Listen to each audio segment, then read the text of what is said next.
All right, we are down to 13,000 collector's tokens.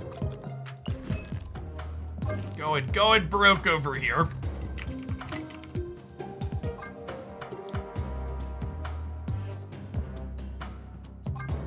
Steely Thunder, thank you for the 5 months. I appreciate that. I'd like to dedicate those collector's tokens to Amazon Prime.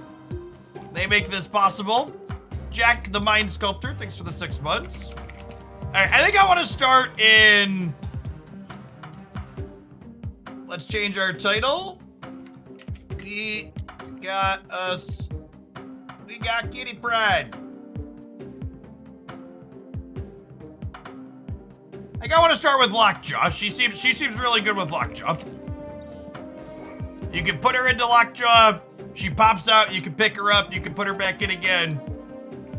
That sounds lovely. We're gonna do this and then the collector Angela decks. I think are the two I want to see the most.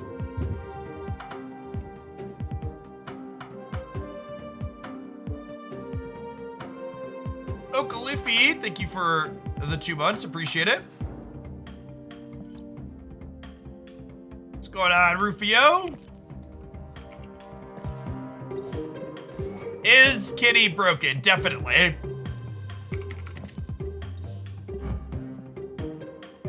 He's beautiful, chat. He's beautiful. I don't know if Hulk is optimal in this deck list, but Taco Hulk is definitely optimal in this deck list.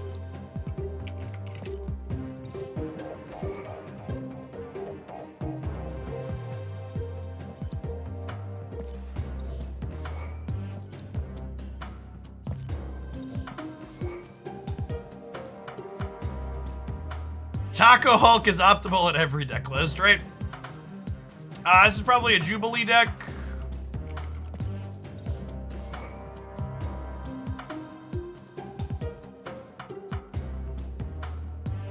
Hey, Orange Crush, thanks for the 3rd of a year.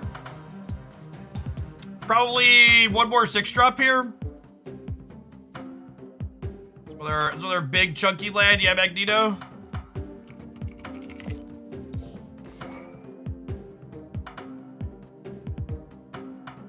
It could be Odin because we're playing Dr. Doom. Odin definitely gets better with Doom. Let's start here. No room for M'Baku. Yeah, I think Kitty Pryde's probably just better than Baku. Also, I think like 3 pieces of low end is ideal.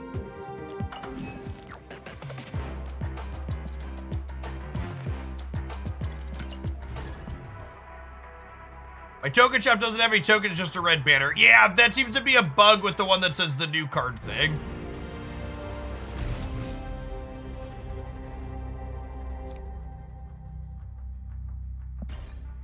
All right, well, our deck is decent into Plunder Castle.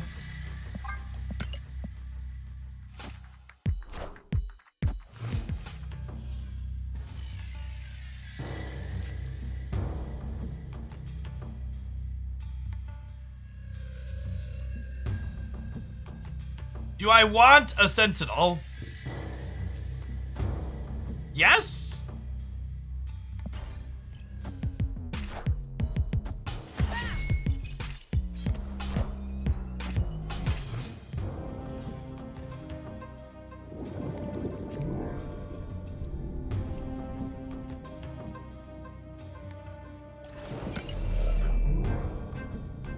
That animation looks real good.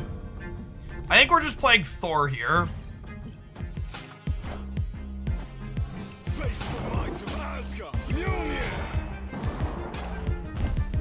Can you not pull her back if you have a full hand? Yeah, I would assume you need space in your hand to pull her back.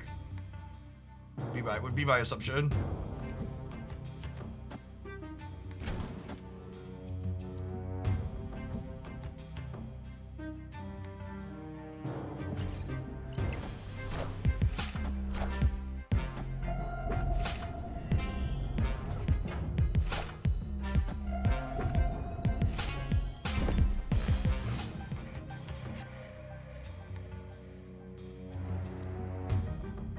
Well, with the hammer drawn organically, I think we're definitely just vision gamers here, right?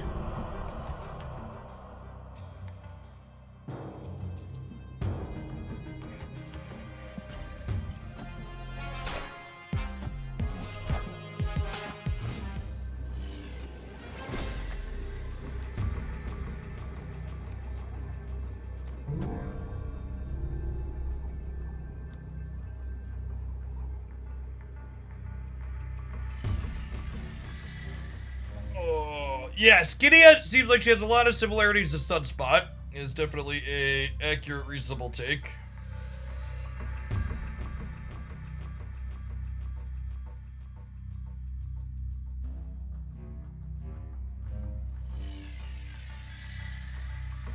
The two visions make this very New York-esque.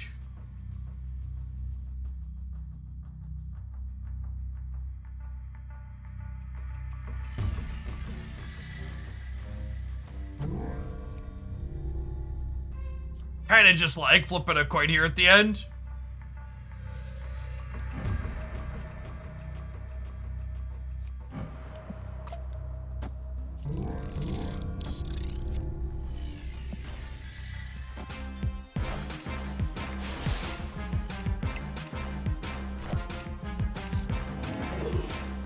That'll do it.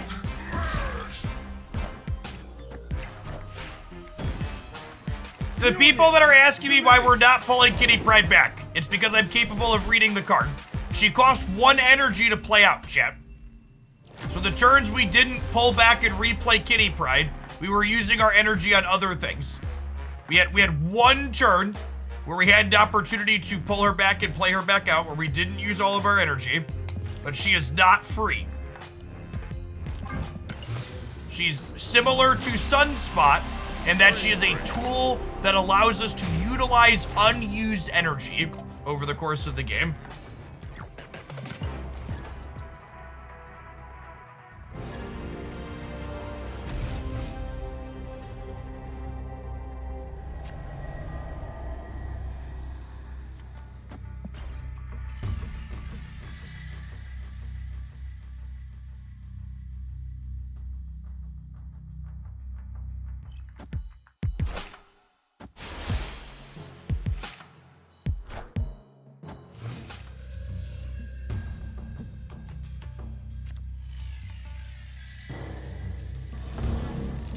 A little triggered worm here. Bouncing her with Beast does not trigger her ability.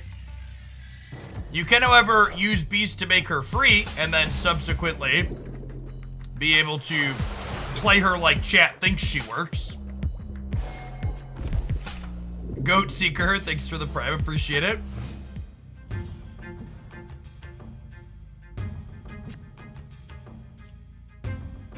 I'll play Thor here. I'm gonna spread my cards out a little bit. I want to leave this open so we can Jubilee into here next turn. The Beast discount didn't stick. That's gotta be a bug if it works that way. That's such a sad location with our gene.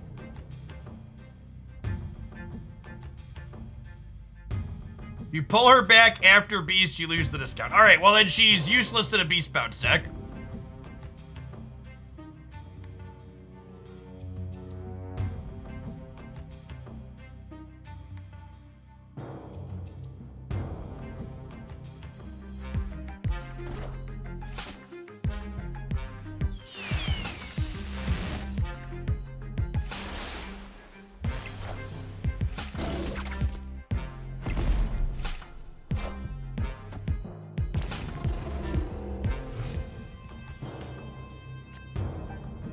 Okay, I mean, Lockjaw was like the best draw in my deck there, because it means that we get to go ahead and play Dr. Doom and get something bigger, he says before flipping into Kitty Pryde.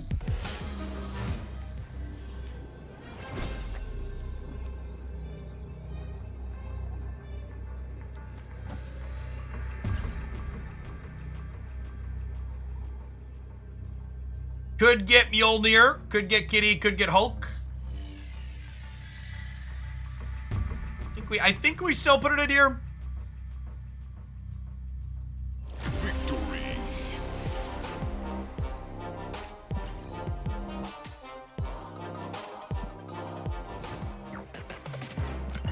If you Falcon cards that have been reduced by Beast, do they stay zeros or they become ones? They stay zeros. Move Vision to the middle, it competes for all 3 better. Yeah, that's probably a good take.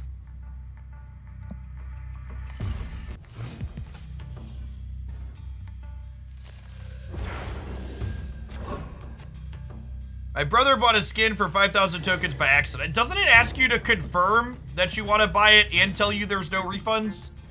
Seems kind of difficult to do that by accident.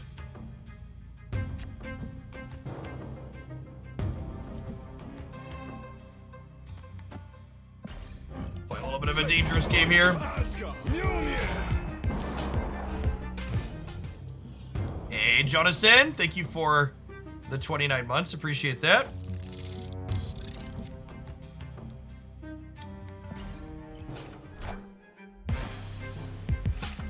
All right, I mean, that's the better of the two for us, right? We'll Wasp and then we'll Jane. This is the greedier line. The Wasp could go into the Hammer, but doing it with this sequencing, if the Wasp doesn't hit the Hammer, we get the Wasp and the Hammer back out. Can you get ultimate variants by chance? You cannot. In fact, the random variants that you get out of the reserves can only be the 700 gold ones. The 1200 gold ones cannot be obtained randomly. There's variants for 5,000 collectors tokens, Tron Dragon.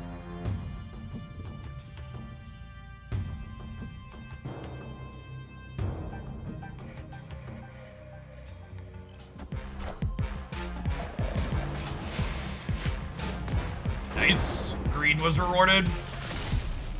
You see, chat, greed, for lack of a better term, is, well, it's good.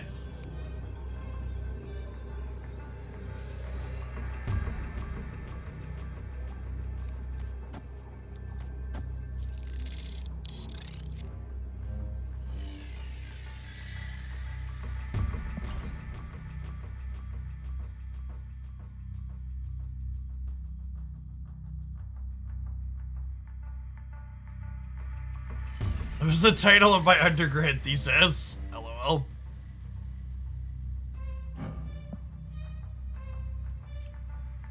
Our Lockjaw's actually only okay here, right? Yeah, I guess I'd actually rather get Wasp back out than the Hammer. Believe it or not, we managed to beat our opponent playing nothing until turn 5. Kitty Pryde's pretty strong. Crunched him.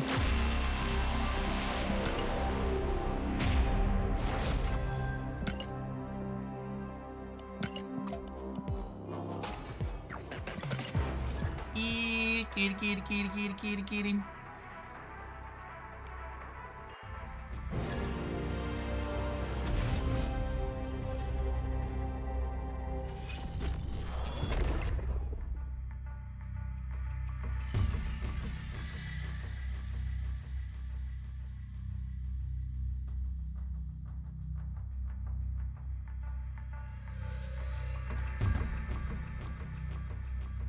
Sometimes I like saving Sunspot for post-Lockjaw, but the fact that Sunspot has 3 stats here, I think means we just play it out. I'm going to play Sunspot in the middle rather than on the left, because the left is a reasonable spot for us to play Lockjaw to, where we can play a bunch of stuff out. Also, we haven't played Lockjaw recently. Can we appreciate my inked Kirby dot Lockjaw? It's a beautiful, beautiful lad, chat.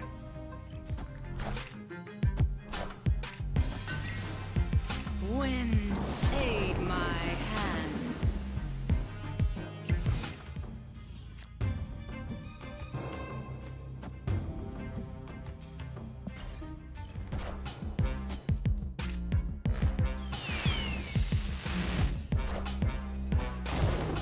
Well, shit.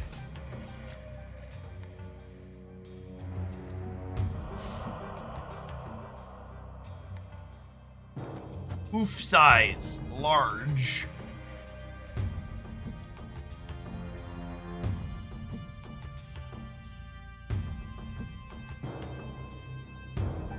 We can Magneto. Yeah, Dr. Doom wins it too. The problem is, how do I beat... I don't know if this archetype can ever beat the Shuri next yet. Like, their numbers are just so much bigger than ours, right?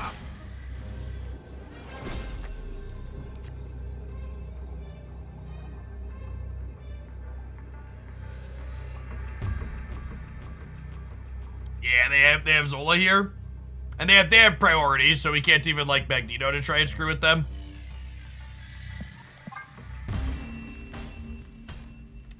One of the reasons why I pushed this archetype down initially was the fact that It's pretty close to 0% in this matchup. Yeah, Shuri beats everything that doesn't interact with it is a good TLDR. Is accurate.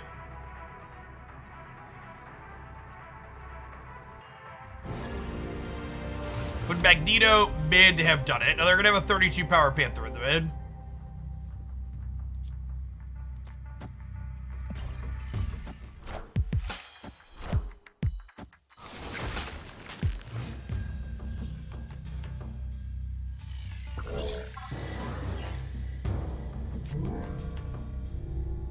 Yeah, honestly, I wouldn't be surprised if the best Kitty Pryde decks aren't even ones that are like trying to explicitly leverage her so much as they're just like using her as curve filler. Where she's just like another Sunspot-esque card that helps you use your resources every turn. She lets you spend an unused resource. Lets you spend an unused resource every turn to get 2 points of stats. She also gets to do this. This is pretty fun.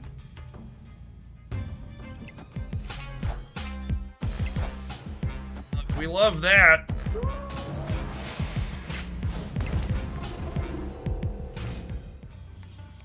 Jubilee is low-key a anti-Darkhawk card too, which is fun. Not Wasp, Jubilee, you owe me. Jane. Sick. We'll take a Wasp that way.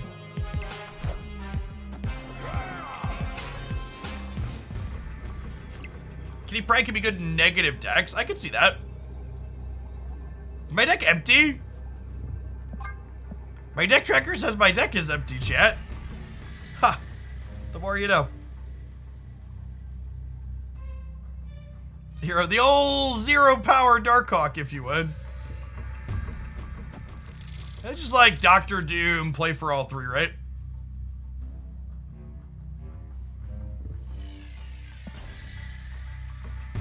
Yeah, the Darkhawk was their hub card.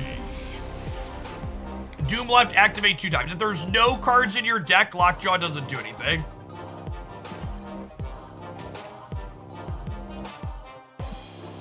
Yeah, I don't know that I'm feeling this. I don't think this archetype is that great in general. If you don't have interaction, you kind of died as Shuri. Doesn't feel like a great place to be. I need to delete something. So I kind of want to build.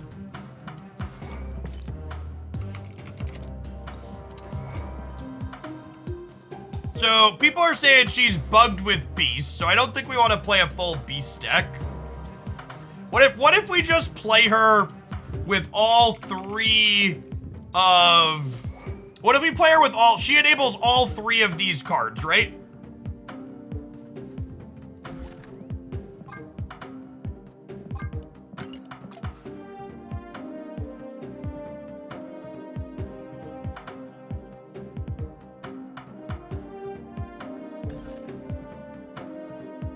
Do I want Bast? So, do I want Bast is a question we ask by what other cards do we want in the deck, right? Like, do I want, like, Agent Coulson? Are we a Moon Girl deck? Are we Dino deck?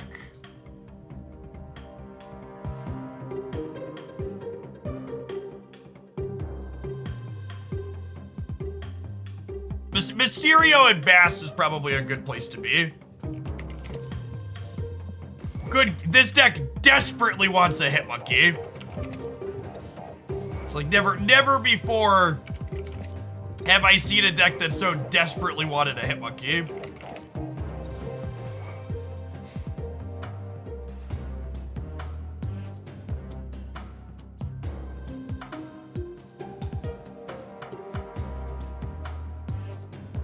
A Hitmonkey and a Sandman nerf. I think I want some other cards that generate cards for a collector. Hood is good with Bast, yep. There's maybe a Moon Girl in here. What about Moon Girl, Shang-Chi, and Zabu?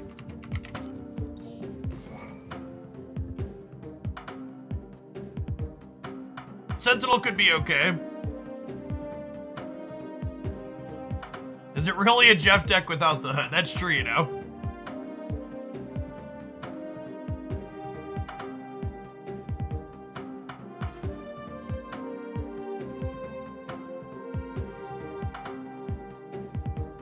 Not enough 4s to justify Zabu. I really think the number of 4s you need to justify Zabu is lower than most people think.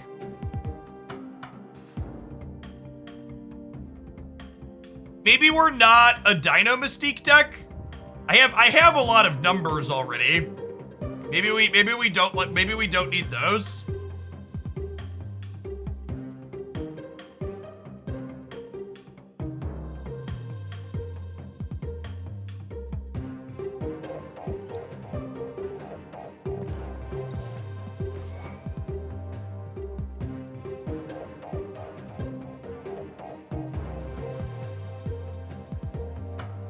Can we get a mod command talking about how Beast is bugged with Kitty? Falcon bouncing Kitty is not good. She doesn't get bigger when Falcon bounces her. We could farm some Goosters. Is there another 4 that I want?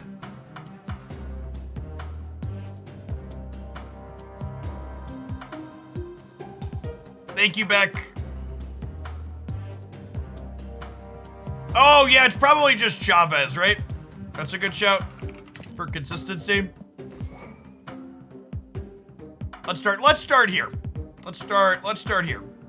Iron Man's a good shout. Iron Man could be okay too.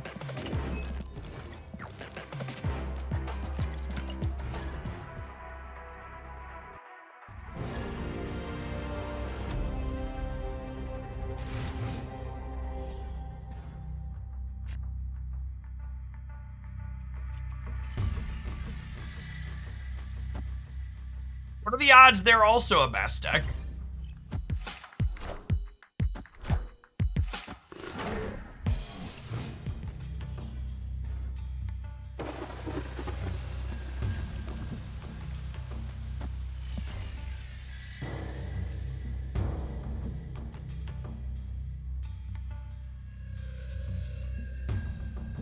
Our hand will be too full to use it. Sentinel might be bad with Moon Girl, that's true.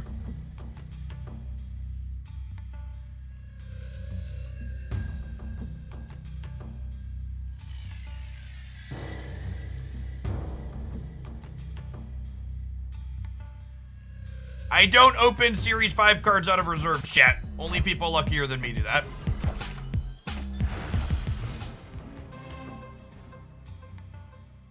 This is a deck that would have played Quinjet before they nerfed it into the ground. No longer.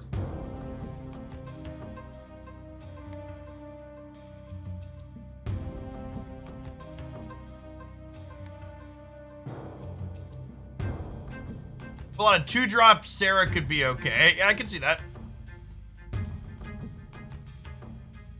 Is there a case for Absorbing Man here? Instead of saying, is there a case for Absorbing Man here, make the case. Aid my hand. Explain your position.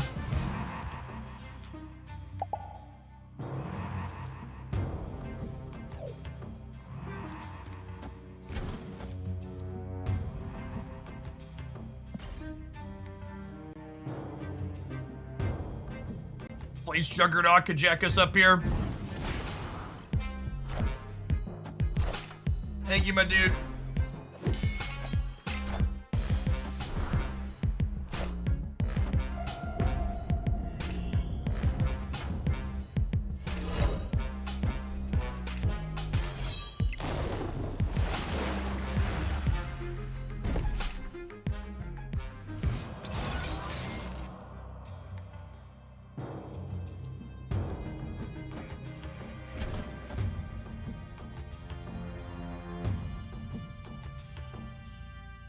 I mean, even this kitty draw here is fine, right? It gets to trigger the Angela, and then she bounces back to her hand and pumps the collector ones.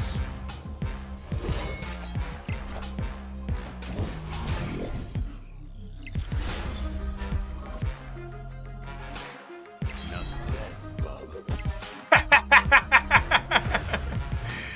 have a big old cup of get wrecked. No, you cannot bounce Kitty the same turn you play her. Victory. Done all right.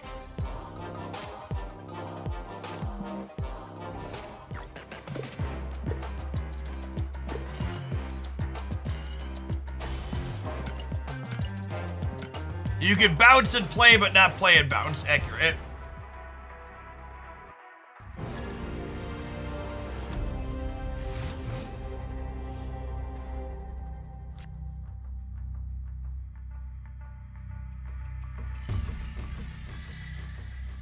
Sinister Legend's actually not great for us, but our hand is strong.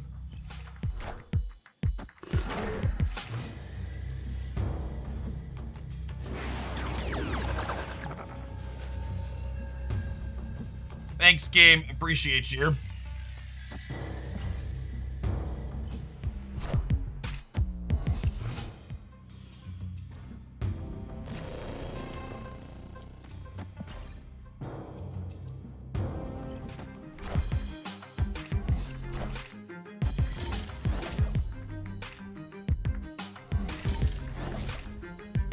Yeah, kitty, kitty, kitty, kitty, kitty, kitty. Yeah, kitty, kitty, kitty, kitty, kitty, kitty.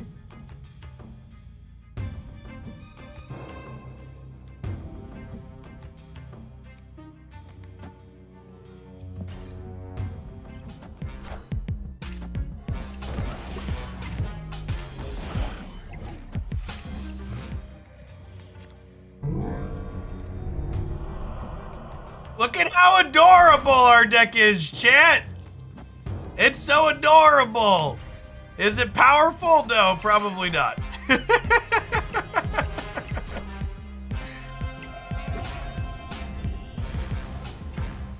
This is your reminder that we didn't really have a real balance patch.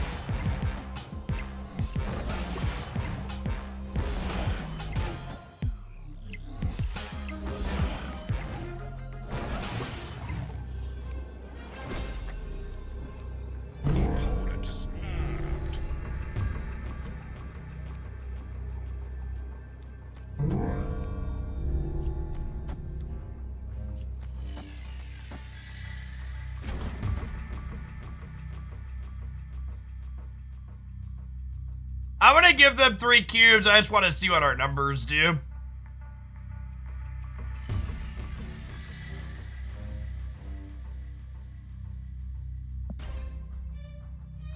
Obviously, we've lost.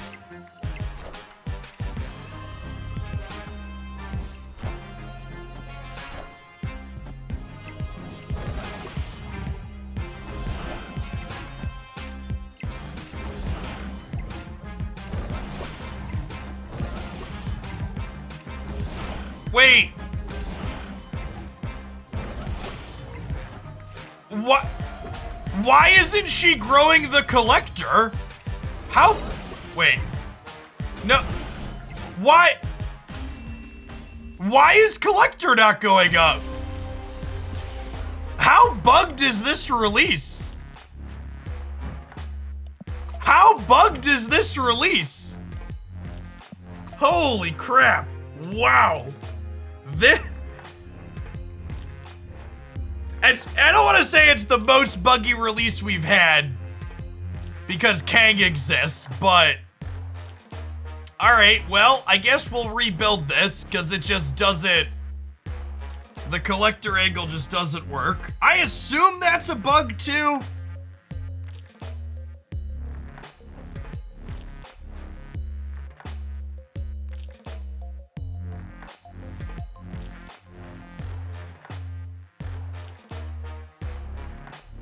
This is your friendly reminder. If a card enters your hand from anywhere except your deck, this gets +1. Return this to your hand.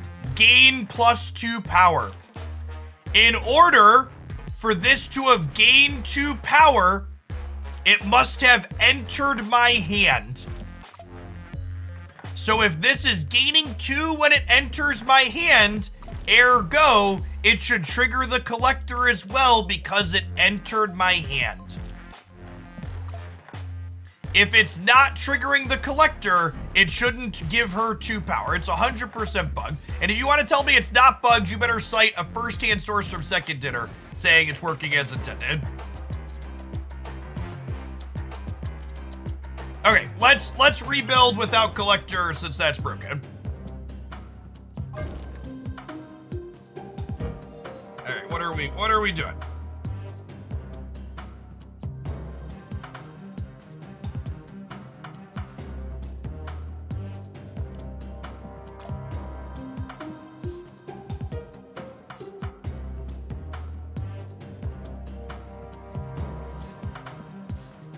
Does playing Beast buff the collector? Yes.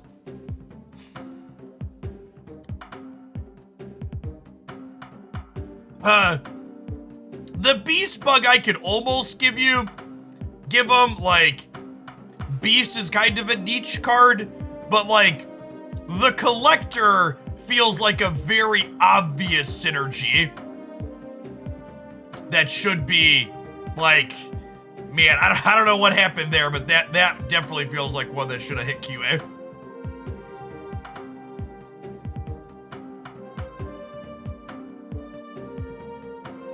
They even specifically mentioned collector in the blurb describing Kitty Pryde. Okay, I mean, they thought of it. Yeah, something must have happened, huh? All right, so I think I just want to build like a Bishop Angela Goodstuff deck, huh? Can we do that? A Bishop Angela Goodstuff deck? Maybe Chavez, maybe not. We could play Valk and Shang-Chi potentially. Yeah, this could be like the Iron Man. Iron Man is good. Valk is okay. Valk and Iron Man are kind of nice because they're 5 energy plays, right? So we can like play one on turn 6 along with Kitty. Excuse me.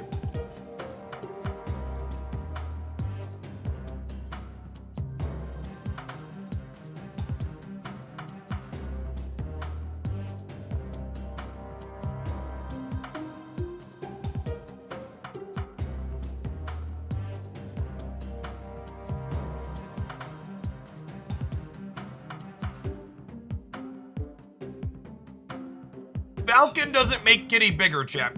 I really don't want to play Falcon with her. It could be Beast despite the bug, just because it's good with Bishop, but I don't know that I want to play enough other cheap cards.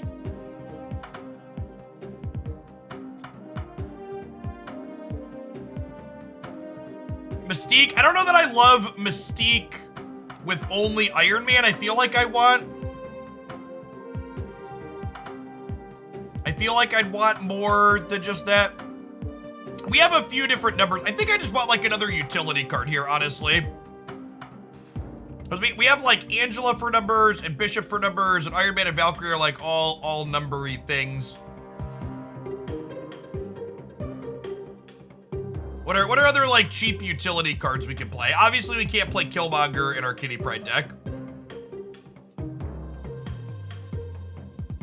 Armor's not a terrible shout. Armor gets in the way of our Shang-Chi against Shuri. Otherwise could be fine. Yeah, just like Goodstuff, Lizard, Goose. I kind of like Goose. We've got a lot of cheap stuff. Goose is good into Shuri. Goose, Shang, and Valk were probably good. I need some Goosters as well. I don't know that I'm really into Sarah. Negative's kind of clunky. I guess Negative could be okay. If I play Negative, I have to cut Chavez though. Is the problem? Is Killmonger actually fine with Kitty? Yeah, maybe you're right. Is Killmonger actually fine with Kitty because she dodges it? Is that real?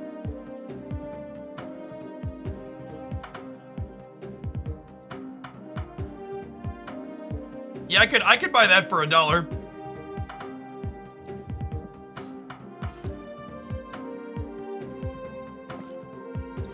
Yeah, what about Killmonger Nova? Can I fit a carnage in here? Do I have to lose the goose? Do I have to lose the goose for carnage?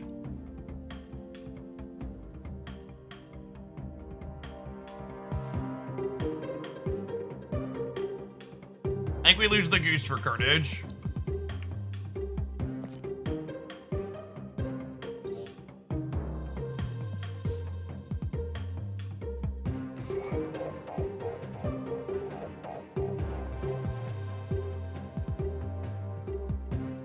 The geese. Let's start here.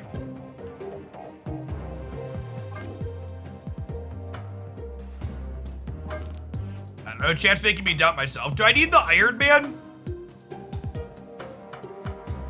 What if we play like less expensive stuff and we do both? I want to do that. Let's just lower the curve. Let's just do that and lower the curve.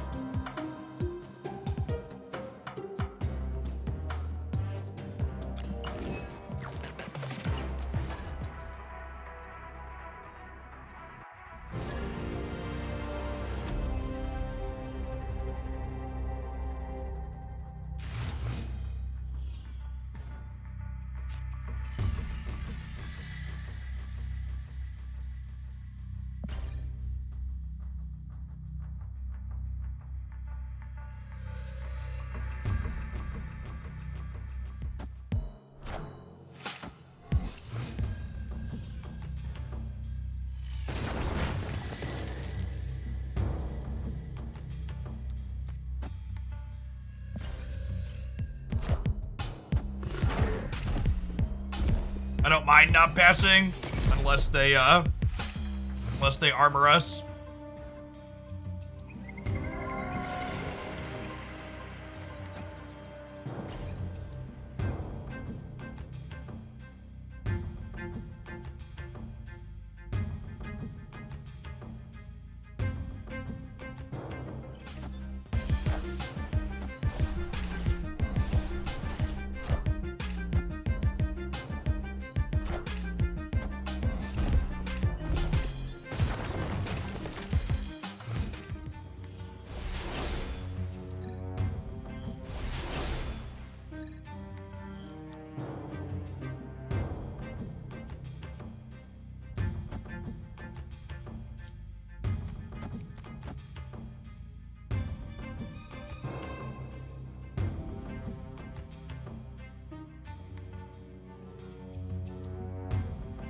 Yes?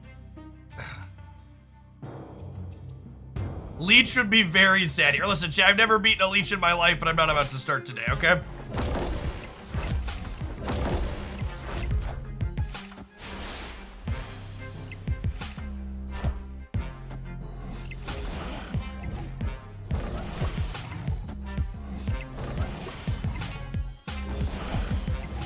The people who are letting me know I'm filling my board up. Hold on. Ooh, ah.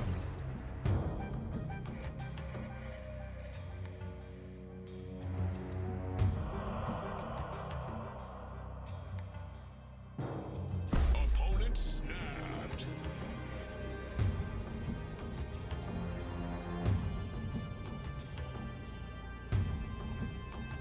We're so fucking dead, champ.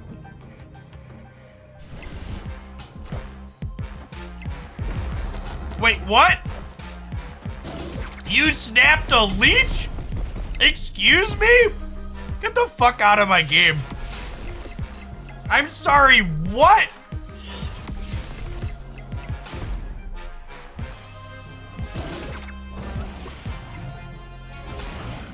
No, I don't know. I don't know where they thought this was going, but that ain't it, Chief.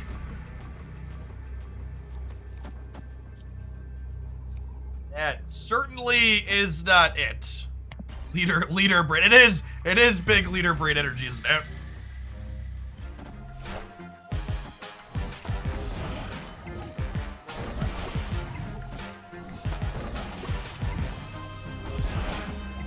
Yummy pizza. Thank you for the 51 months. Appreciate the over 4 years. Okay, got me.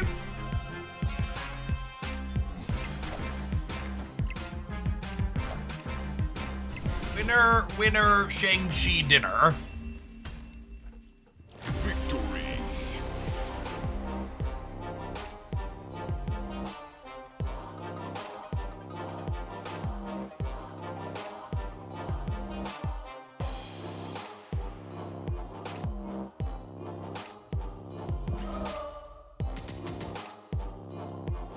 Ooh, 7 more goosters.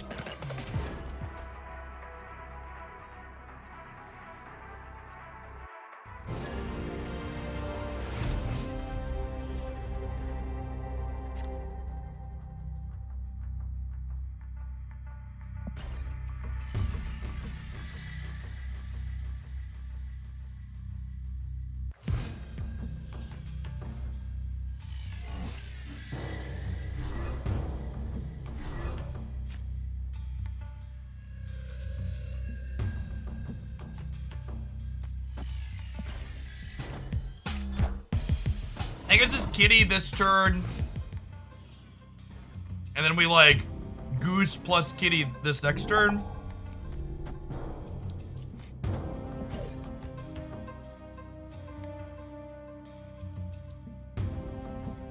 Opponent snapped.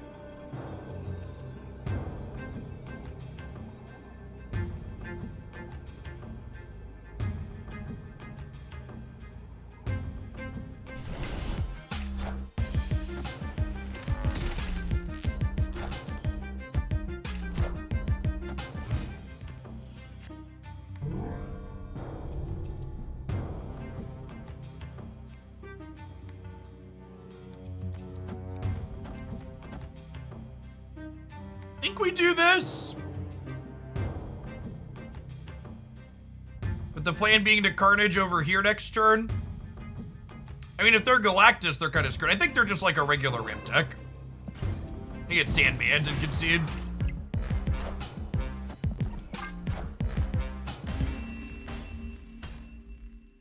Escaped.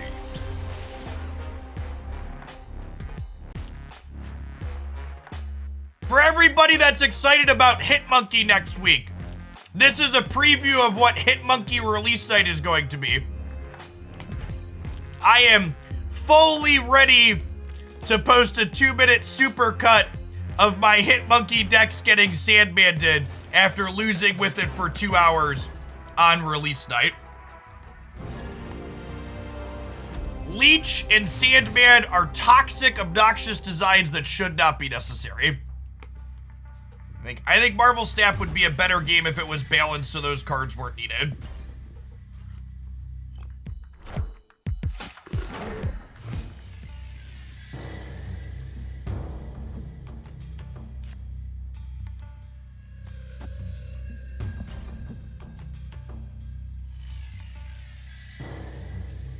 This is for the clarification for people that are going to pipe up and let me know that you think Sandman is fine. I'm not talking about the power level of Sandman. I would argue Sandman isn't even good in the current format because it's bad into good decks like Shuri and Thanos. However, Sandman is an incredibly polarizing card that creates a rancid gameplay experience for a wide variety of decks.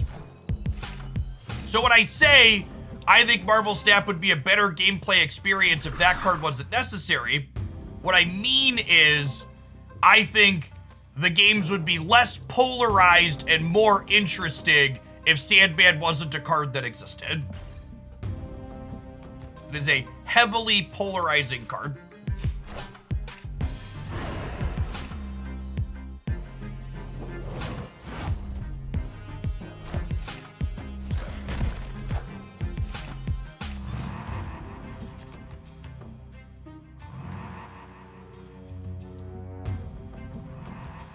Kinda want to get Mysterio into the center.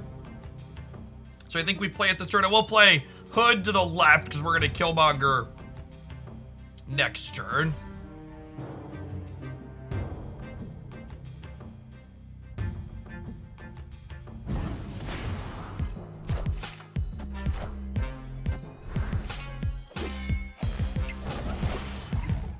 Smooth man. Bang, thanks for the quarter of a year, by the way. Okay, missed that one.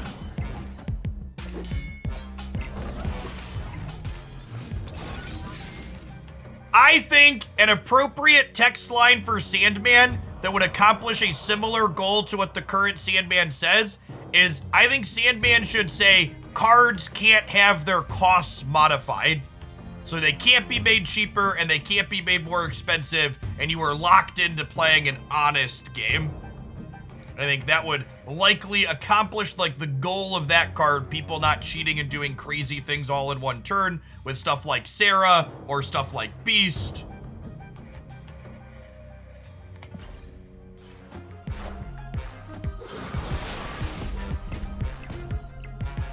And obviously, since I can't let this be implied because this is the internet, the card would probably be better than a 5/5 or differently statted than a 5/5 with different text.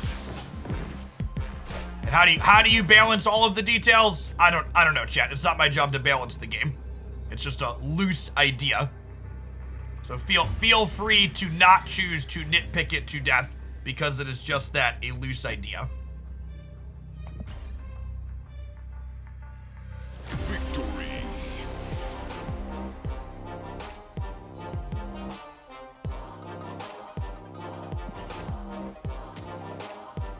The opponent was playing a strange one, and like the locations were not kind to them. That's the biggest problem with move decks. They get hit so much by location variance. Oh, it's hideous. Oh, shit. Like, is it even really a variant when it's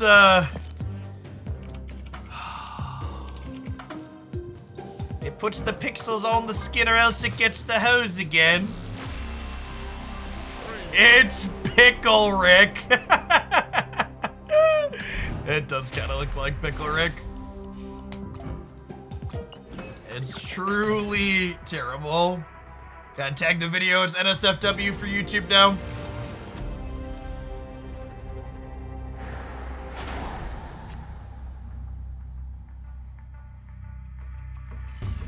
And remember, chat, if you're looking for a deck to play your Pixel Multiple Man variant in, we posted a movement deck as the highlight on the YouTube channel today. Be sure you check it out.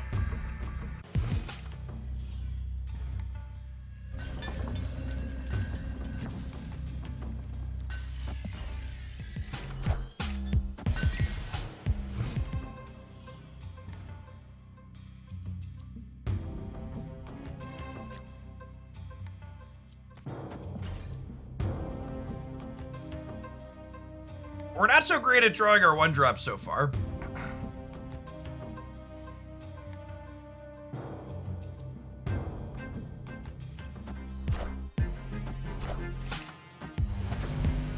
Yep.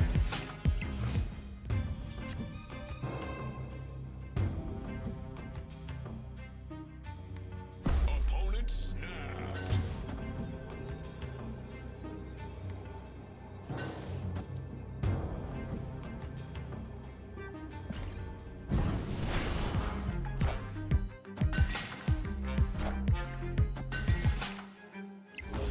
Do I make more money on Twitch or YouTube? Definitely Twitch by like a factor of 3. Twitch is my primary platform. I prefer making content on Twitch to making edited content on YouTube.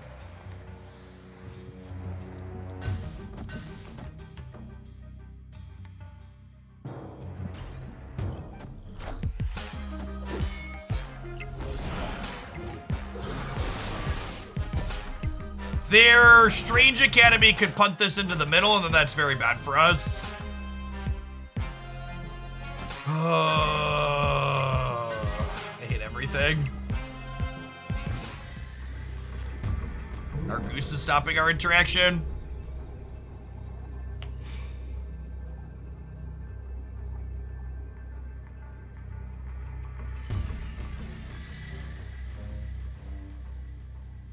They always play left, right? Why would they always play left?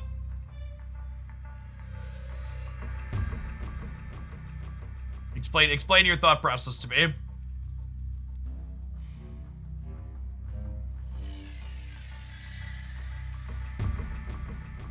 Because I'm locked in there? Because it looks like I'm locked in. The problem is if they have a 1-drop, I just lose, right? Like, it's not, like, people are talking about this like it's a 50-50, but I go here and I play Kitty Pryde here, and I play this here, I still lose to any 3-drop, right? Or any 1-drop? I guess I don't lose to Titania and I tie 0. Okay, I'm talking myself into it. We lose to Titania because I'm playing 2 things, but we tie 0. Alright, fine, take my cubes. Sometimes lucky rubber ducky. Would we have won even if they played the 0 on the left? I think we would have.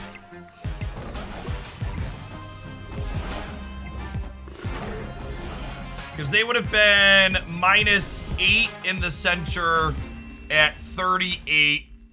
Victory. Let's count. They would have been -8, so 38. They would have been up by 14, and we're up by 18. So I think they're supposed to 0 right here. But even if they 0 right, we still end up winning. Do they have a permutation that beat us? Yeah, we lost to Taskmaster here plus 0 here. But that also lost to us Shang-Chi on the right. So maybe it was just a 50-50 because of Goose. Our Goose got us. If flipping Goose wasn't here and we could clear the middle, we'd have been fine. Or if Strange Academy would have gone left. But we ended up in a 50-50 and we hit it.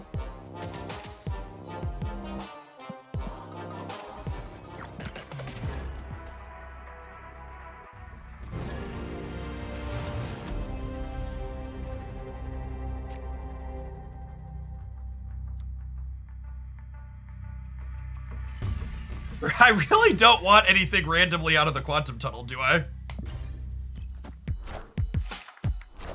At least not for Kitty, I don't think. Goose is actually the one we wanted them to hit the most there. Wind. Well, it's a good thing we don't want anything out of the quantum tunnel, eh?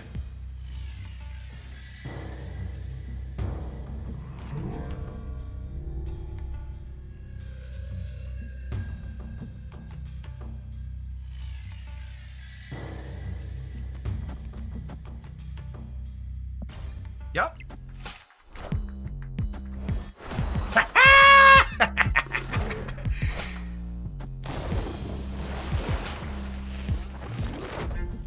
What card do I have the most boosters for? Angela Hood, actually.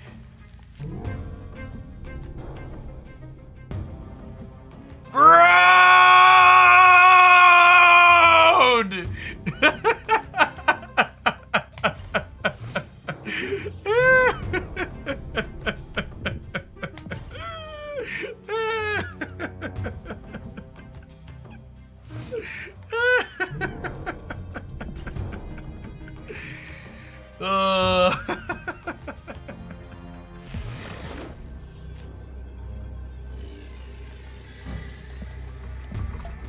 Oh, I can't drag it back yet. Sorry, like, why can't I drag it back? All right,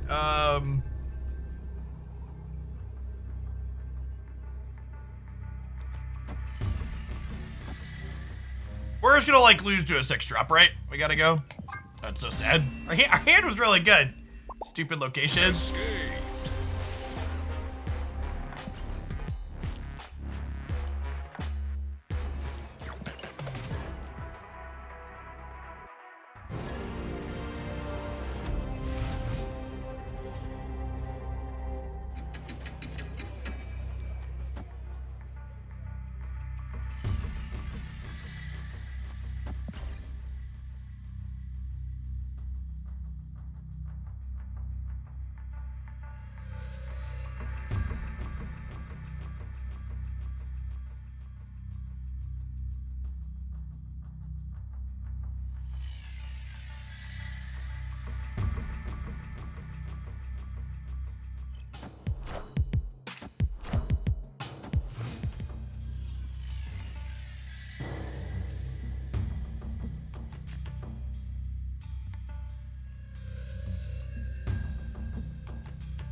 That's a little annoying. Need to find carnage for the center. Maybe I'm supposed to put the fake Basira on the left, actually, in case Valkyrie comes down. Yeah, she's basically a pseudo sunspot socio. But you gotta fill your curve in as needed. This Twitch stream pre-recorded in front of a live audience, etc., etc. I think I'm vibing on this for now.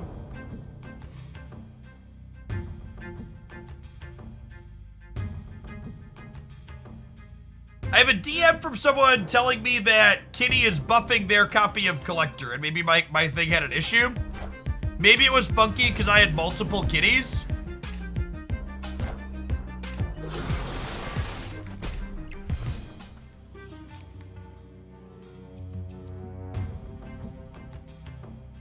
I could see that.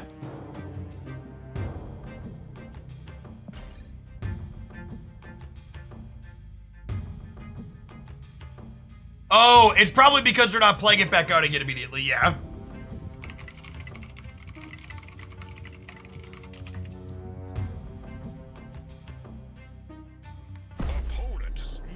Yeah, I'm goosing the Clintar chat. I'm staying further down. I know the goose is going away. I'm just using my energy.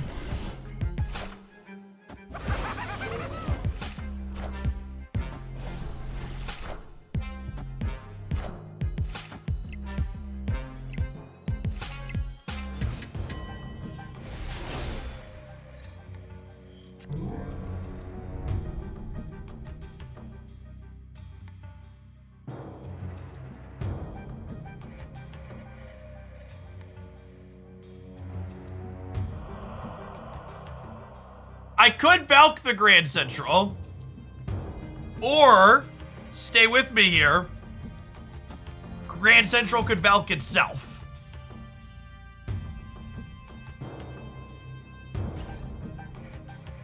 You see, chat, greed, for lack of a better term, is good. Friendly neighborhood Spider-Man here.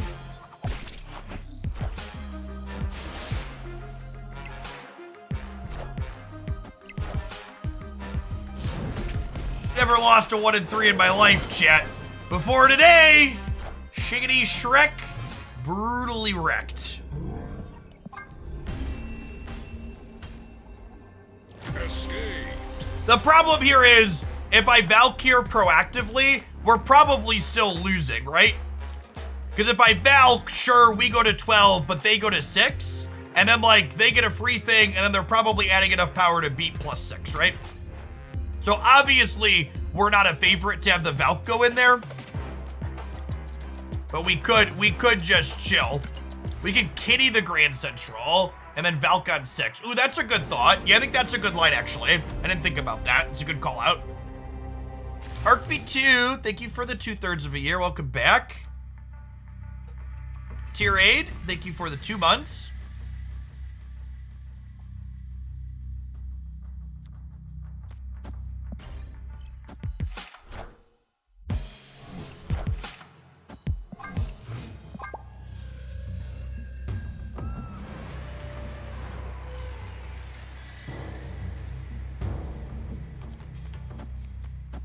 I think I'm playing all of these and then Carnaging next turn.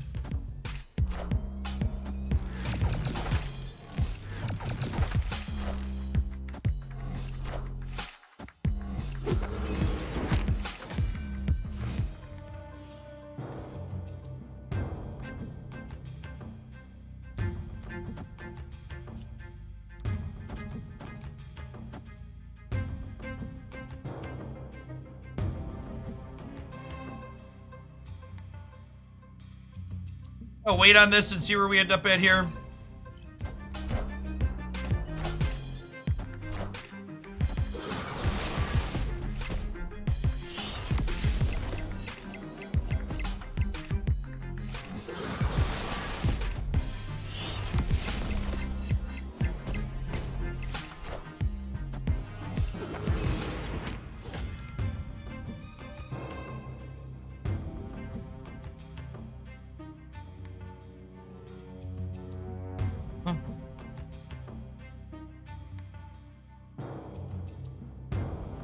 They're the bounce deck.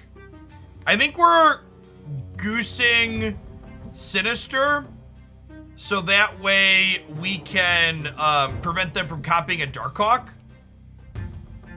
Is the plan? I don't know if I'm playing anything else this turn. I might just be chilling.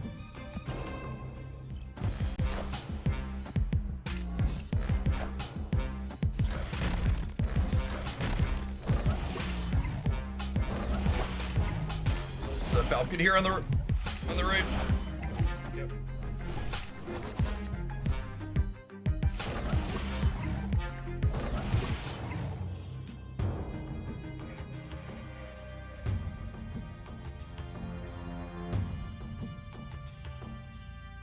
Well, Valk is no longer doing anything. Our deck has 7 cards in it, meaning Darkhawk's gonna be able to beat our Carnage in the middle, which is unfortunate.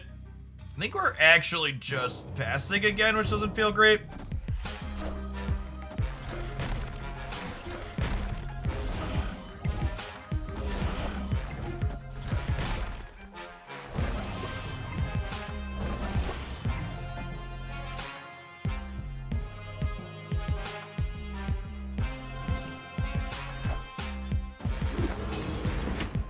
I'm so confused. I'm so confused. I think we're going like this into this into this.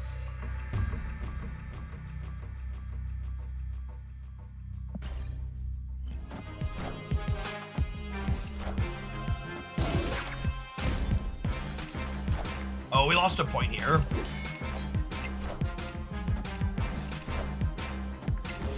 The big hawk, aren't we?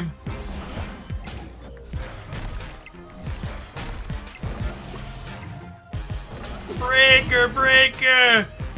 Give me the news. We gotta. I don't know how to work full tie into that bit. I don't know how to work full tie into that bit. It's a big, mighty big hawk though. Mighty large hawk. Hey, Zelga! Thank you for the 2 months. Appreciate you re-upping your Prime this way again. I got a full tie out of you. All right, we need one more Gooster, chat.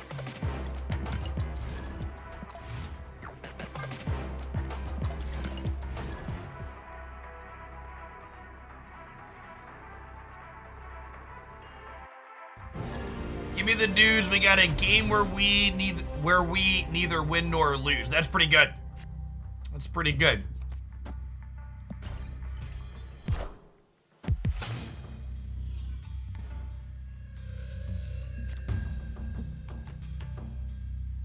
Yeah, Darkhawk's great. Big agree that Hawk is wonderful.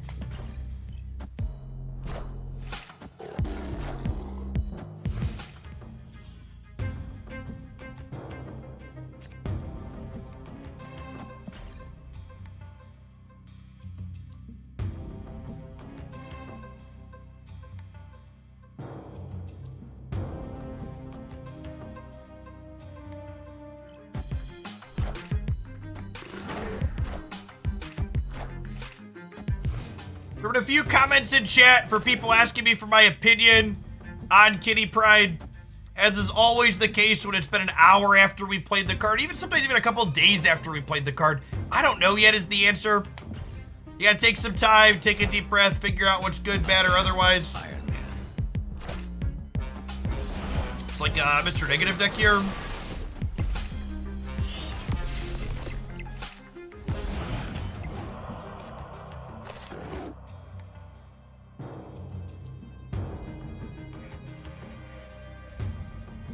We are not going to be able to Valkyrie anything reasonable. What are my draws here? Mysterio, Kitty Pryde is not great on the last turn.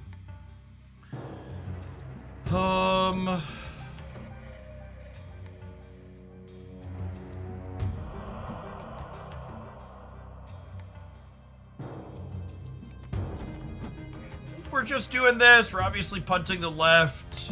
Opponent snapped. Hey, we're supposed to leave here for sure. I mean, not only is our hand clunky, but our interaction just isn't good against their deck, right? Like, their deck is putting big numbers into play via Iron Man, and we're playing Shang-Chi and Valkyrie because Shuri's a meta deck. We don't have Enchantress or Rogue. Is there a pity timer for Series 4 cards? There are no pity timers in Marvel Snap. You get guaranteed cards and set groupings inside your reserves. Full breakdown on how that works in this video here. There's no formal pity timer similar to like how gacha games work. The system's a bit different in Snap.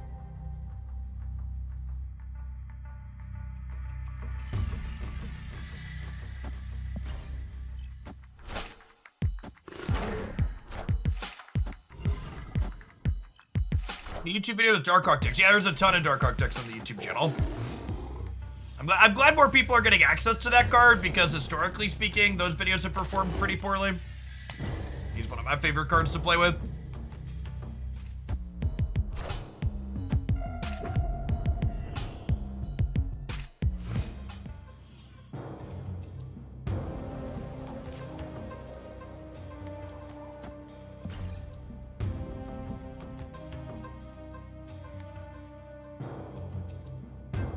They all have Zabu as a staple. No, they don't.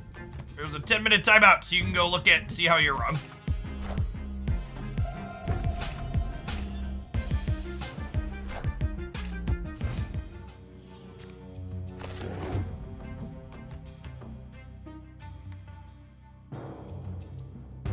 We're supposed to kill the Quinjet here. We'll tee up the... It's gonna be another matchup where the Valk is just not good, right? Like, it's so easy to think Valk is insane when you're playing all the matchups where it's good, but there's so many random ongoing things.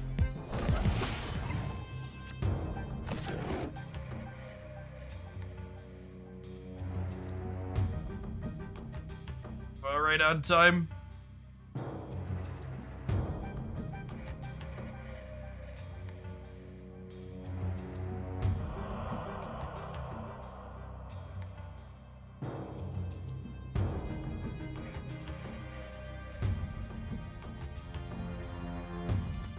Guess we'll do this.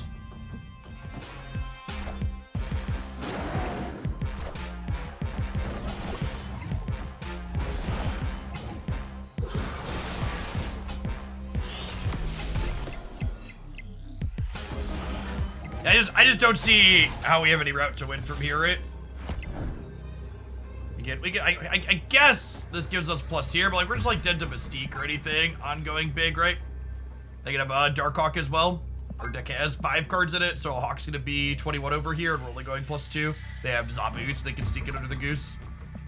Hello, thank you for the prime. Escaped.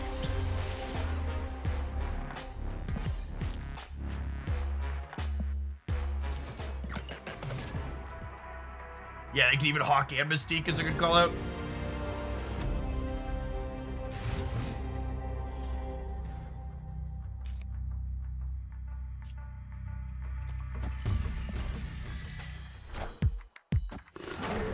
Insane Bast here, +5 on the Hood, +5 on the Mysterio, +3 on the Angela.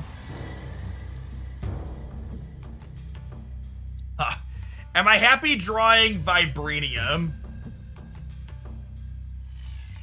I kind of want to be able to eat the... I don't know if this Carnage is actually good in this deck or not, actually. It's a little awkward with the Bast, huh?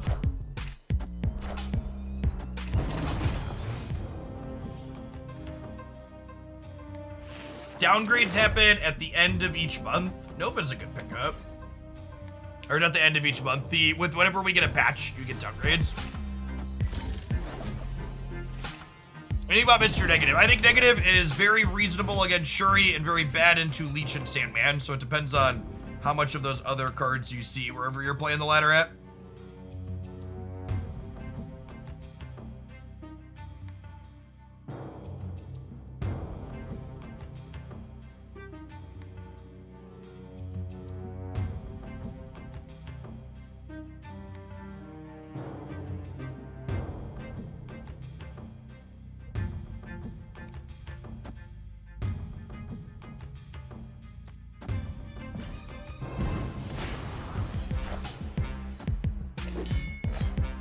We're really bad at drawing Kitty Pryde, is a accurate summation of these games so far.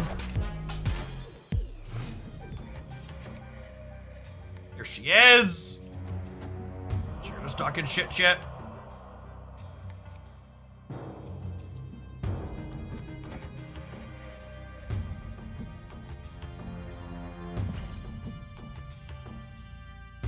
Look at that! We drew Kitty and they retreated. This card's cracked. Broken in half. All right, non-subs, we're gonna take a 2-minute break for an ad roll. I'll see you in a couple of minutes. We're gonna keep trying out various Kitty Pryde piles when we get back. Thanks everybody for hanging out today. Yeah, I don't know how I feel about the carnage in here. Oh. Carnage has been a little awkward / whatever. Valk's only been okay. Maybe it's cut the Bast, because the Bast is what makes the Carnage awkward. And I have Carnage and Killmonger to clear out Hood and Nova. Maybe that's the swap, actually.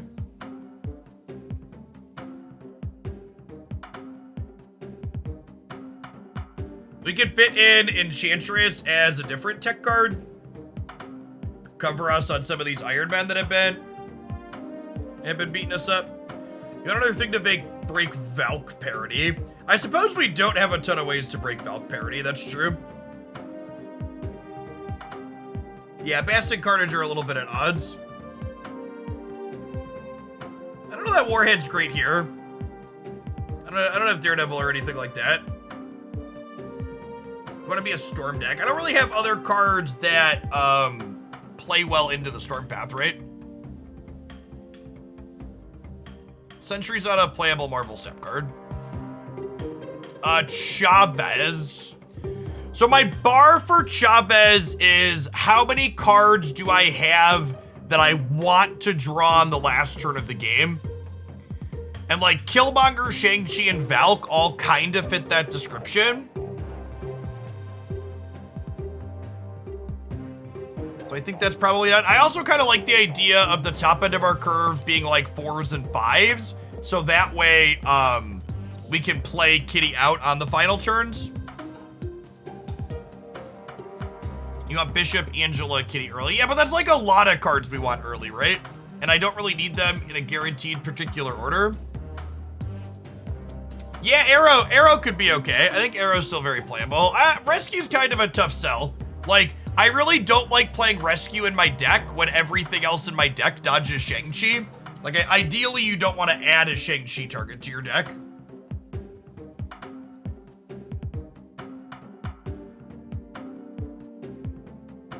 Spider-Woman or Arrow could both be good.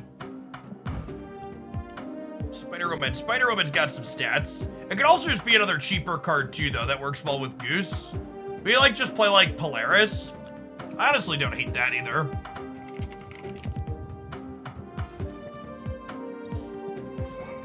Just pack the curve low.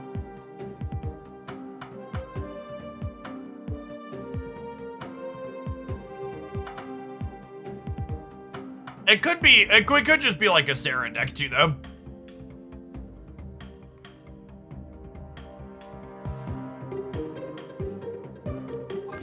Might be right to just be Sarah. The problem with Sarah is that she doesn't discount Demon or Kitty, which are both things we're hoping to be doing.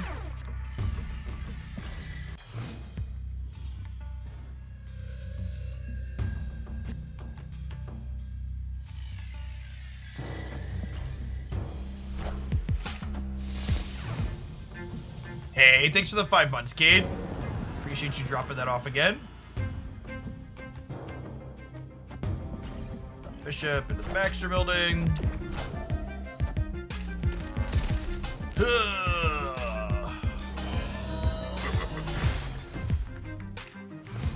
We found out if Miles works with Kitty. Why would Miles work with Kitty? Can you explain? I feel like I'm missing an interaction there.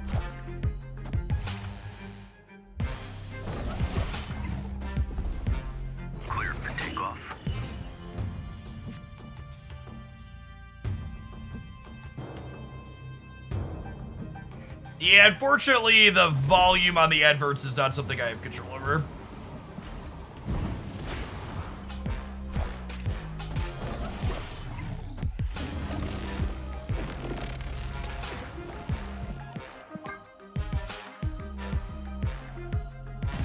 Sandman's a really fun card to play against. I enjoy it.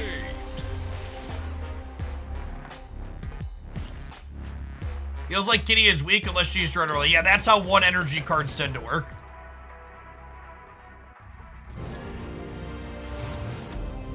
So we started, to folks asking about Lockjaw and Kitty Pryde, we started with a Lockjaw Kitty Pryde deck, but the problem is the Lockjaw decks outside of the Thanos Lockjaw decks really just aren't very good against things like Shuri, because the Shuri decks just like out-linear you really hard.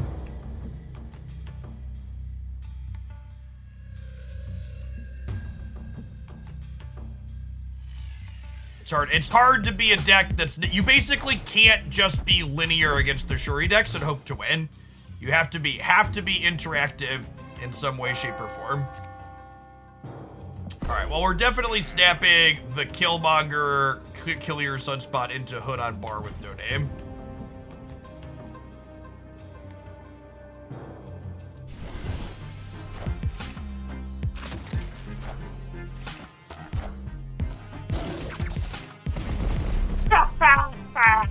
Oh, shit.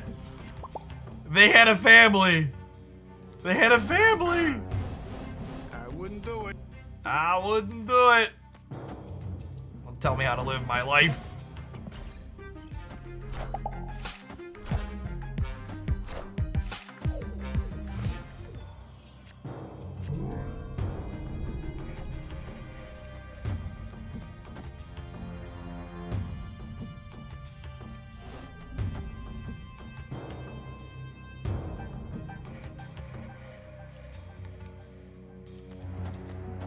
We do this. And then next turn, we can Kitty Pryde, Mysterio, and another thing, because Valkyrie's not useful here, obviously.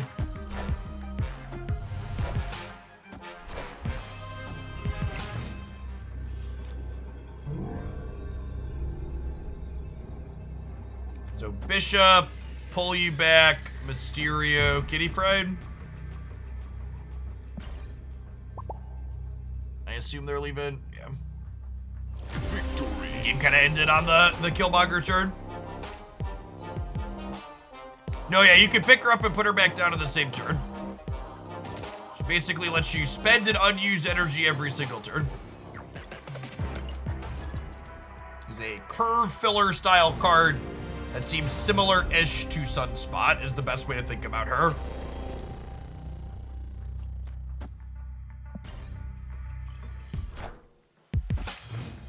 Kitty does not count as a move, no. You're returning to your hand and replaying her.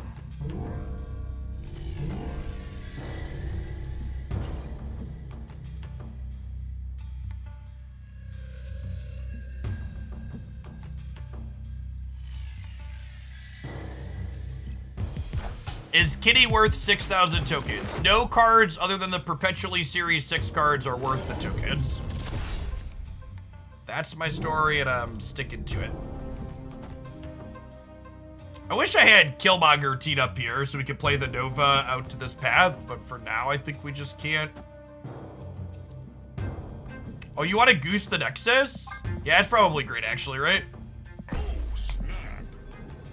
We'll snap him before we do it. Yeah, for sure.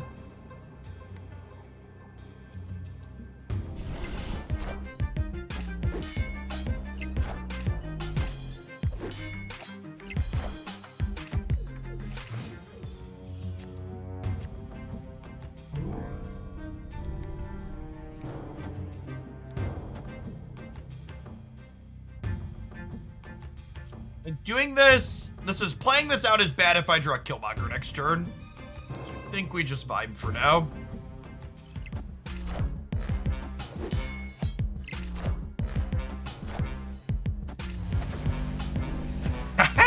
Sometimes lucky. Woohoo! Man. We are...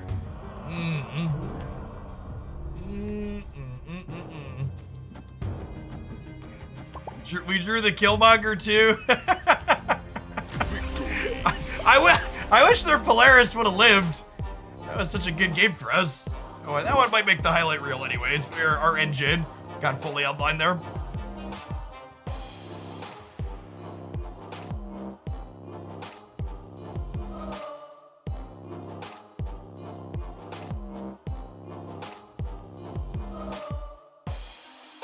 Gooster? Ah, yes. My 1264th hood booster. That was exactly what I wanted. Definitely not my 50th goose booster.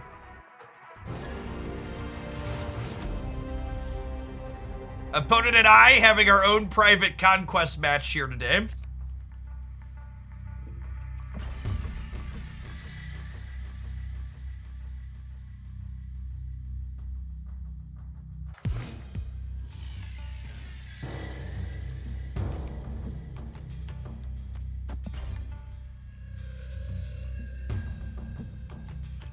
Currently, if you beast Kitty back to your hand, she loses her ability of being free when she resets.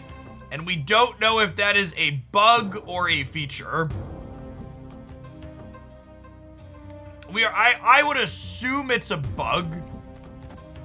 But we can't really know for sure. I think I say maybe we should sap them here, but we could get Cosmo'd in the middle, which wouldn't be great.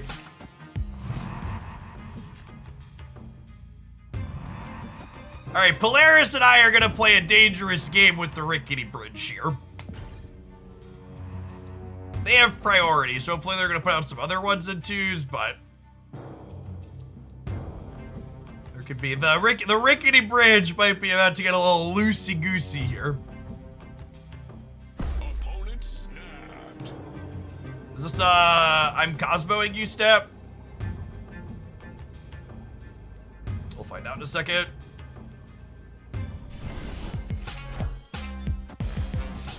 Sure.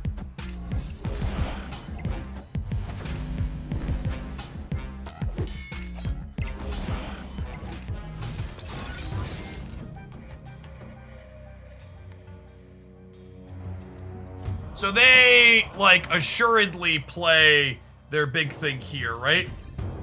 So then Goose locks them out of Taskmastering it left. Oh, that's a vision. Yikes.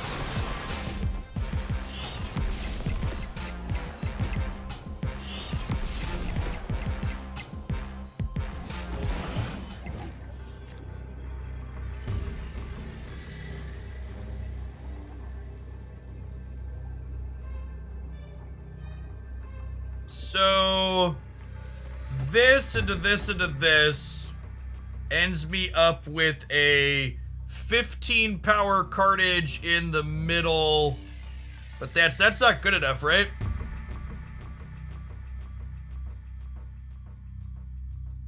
What if I do this into this? Obviously the vision in the center's going to move. Oh, I have priority, so this doesn't work either, right? So the move happens first.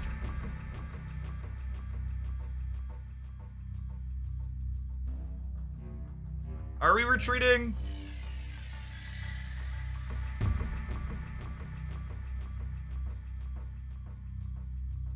Yeah, I think we are. I just can't get enough points in the mid.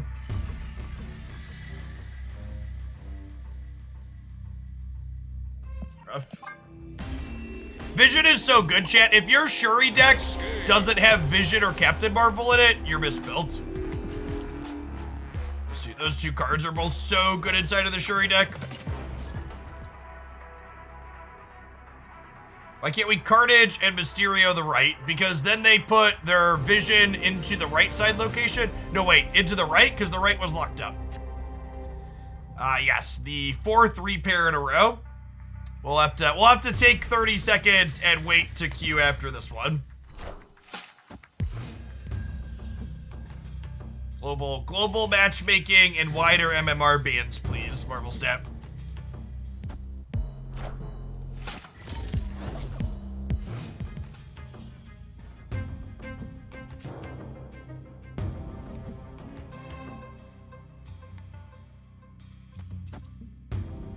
I think I snapped them here. Because we're gonna get to, this could be a second big house. And we're gonna get to Polaris pull the armor to Killmonger the Hood.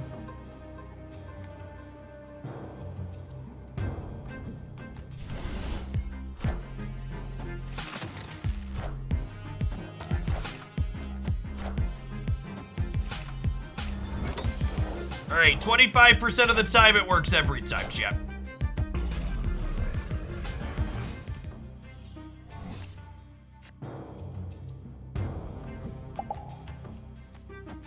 Nobody panic. I have a Killmonger. This Polaris is gonna grab the armor. It's not a big deal.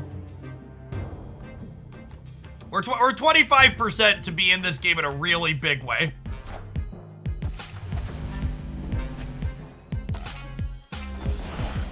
I'm not dead yet. I'm not dead yet.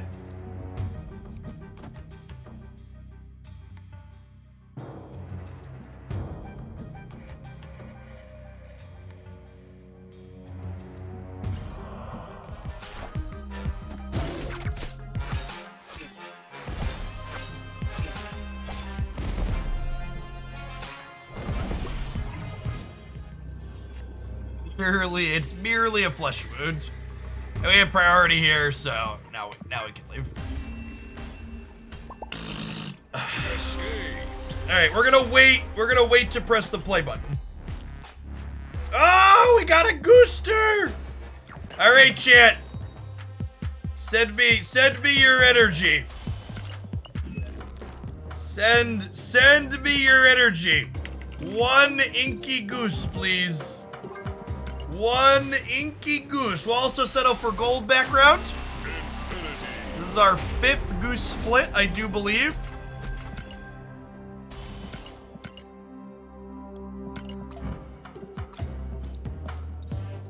One, two, three, four, 5. Hit me, dealer. Papi! There's a good one. We need some more. Oh, the green. The green flares on the gold backgrounds, they haunt me, chat. They haunt me. It's another one for the gold pile, but the flare is a little, it's the golden goose. It's the golden goose. Sure is. Sure is.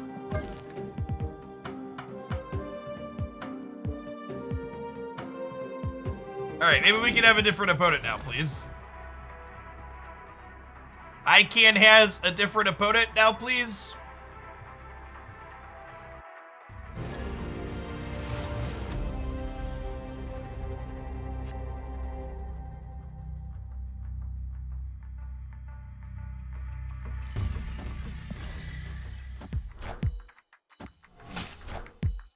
The green tier sparkles are garbage here. The green sparkles and border flare look good with the inks and stuff if the name is green, but if the color doesn't complement the name, they definitely look a little awkward.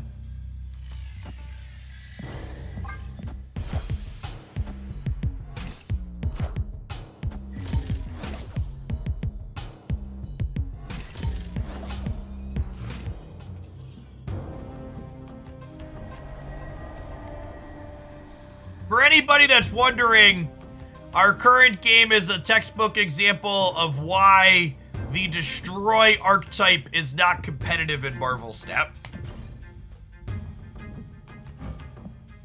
And our deck, for what it's worth, is not a Destroy deck. We have a small Destroy sub-theme, and we're happy to get caught by the armor this game.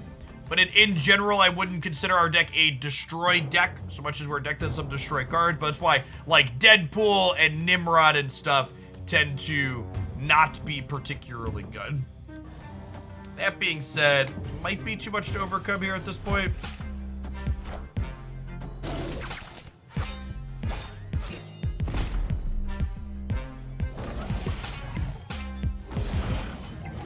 we could try and Polaris their armor. Yeah, that's a good shout. Yeah, I should have done that. I was talking and clicking. That was bad. Escape. Looking at a 2/3 chance to uncap one of our Novas.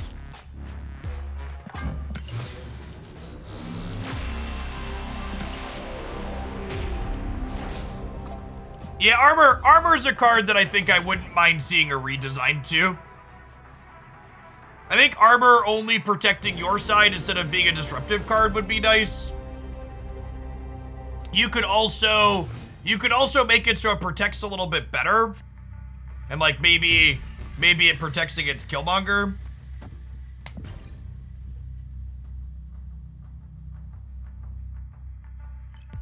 All right, Kitty, Pryde, and Angela. Let's do it.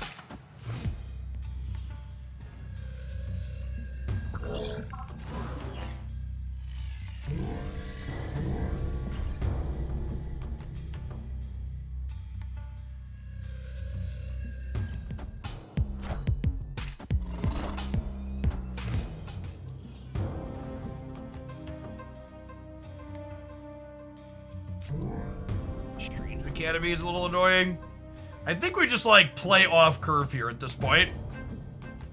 Well, off curve is in quotes, right? Because we're gonna have the Kitty filling in the energy.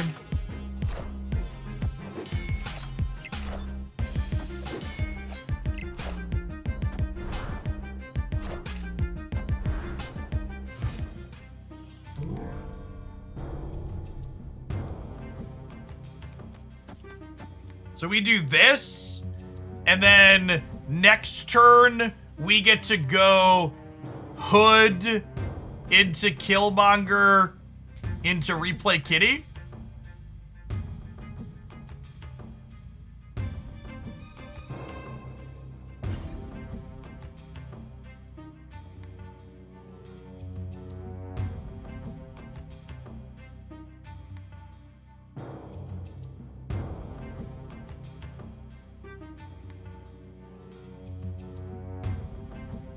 Why do we skip Kitty on the Angela turn? Because Kitty costs an energy to play. Just for anybody just joining us, you're not keeping up with the new card. She starts at 0 power, but she costs 1 energy. So we could pull her back to hand on the turn we play the Angela, but we can't play her back out. So it's mostly irrelevant if we leave her on the board or not there.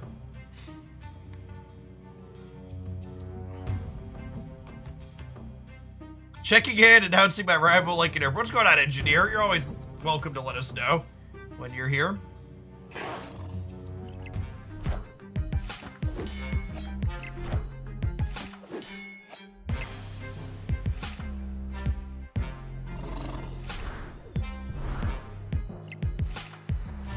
As someone who's played what could be described as unhealthy amounts of the card Angela, I think Kitty working with this is a card I'm gonna like to play with in a lot of shells. Like I don't know if like going all in as far as like collector and stuff is gonna be good enough with Kitty, but her synergy with Angela alone seems worthwhile.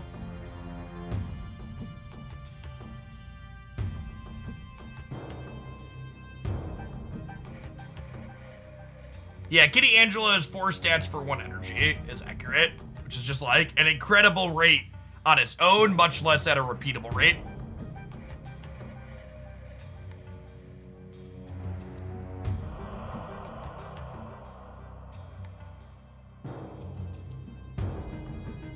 And like this deck has like Bishop in it too, but there's probably just like kind of like Goodstuff Angela style decks that I've played a lot that don't even play Bishop. That just like Kitty's good enough at like using extra energy here and there, and then also just like goes into overdrive when Angela shows up. Just kind of like 2 cards that seem individually reasonable that like combo together, rather than like having your whole deck built around it. Victory.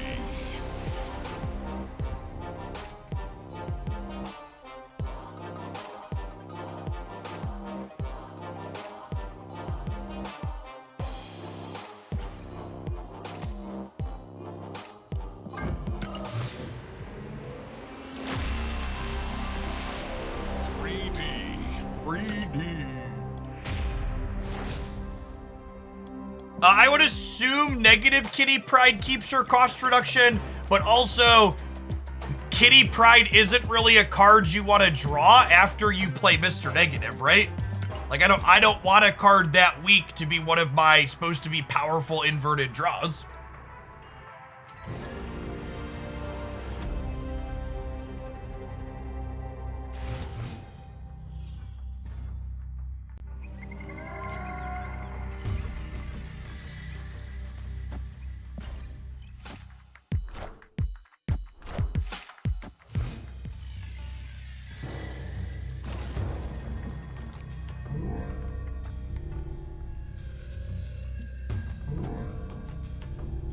A little dicey potentially, but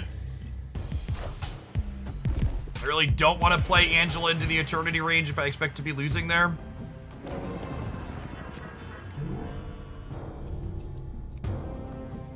I would love to get Goose down into the Baxter building. I think I snapped them on that.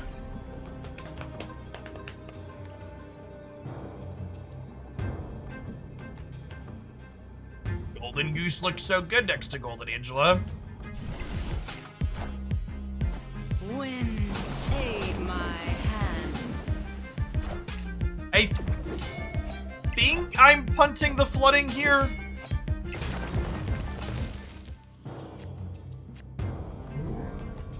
Oh, I thought we were gonna get a rock on the left. It's actually a little sad that we didn't. So I was kind of hoping to like Mysterio plus Carnage this turn.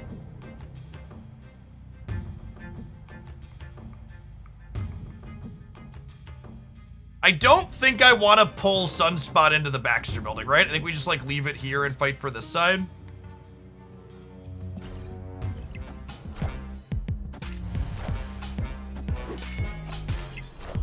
The sound effect on Kitty is very tactilely satisfying.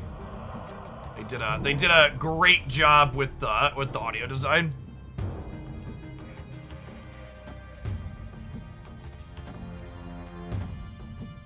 This kind of seems like a waste, but also I'm just like not using this Carnage and it upgrades my thing here. I guess there could be merit to holding it, so I could go Valk plus Kitty next turn over there. Yeah, maybe I wait so we could Valk plus Kitty on the left rather than Carnage, leave the extra body.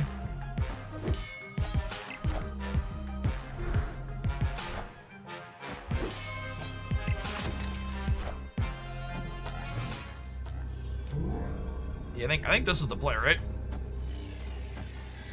Because we're at 10, 12, 16 here, because this is the real Mysterio.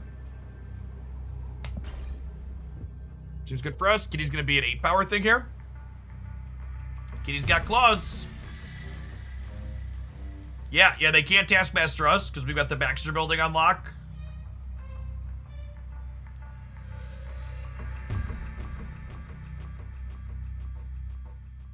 We could get got by a Cosmo here. That's true. I don't really have an avenue to play around that, though. And Valk is better than Shang-Chi in this spot because Taskmaster. Or actually, they have priority, right? It doesn't matter.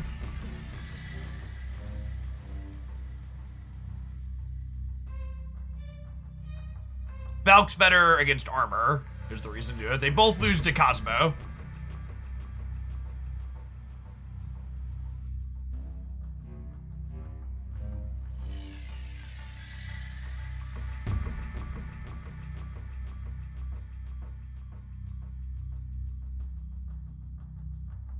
Arrow isn't a concern because the Golden Goose keeps her out of Baxter building.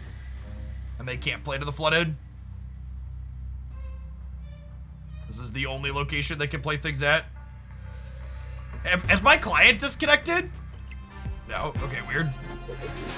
They decided to just soak. Interesting. Deal.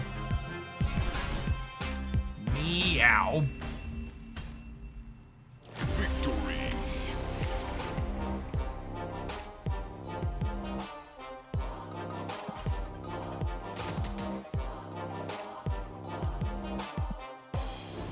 Yeah, Kitty Angela's really strong. Two good cards that seem good together. I don't I don't know that you necessarily need the bishop stuff on top of it, but it certainly doesn't hurt. Mysterio is lovely into the altar. Actually, do I wait to Mysterio until... Oh my god.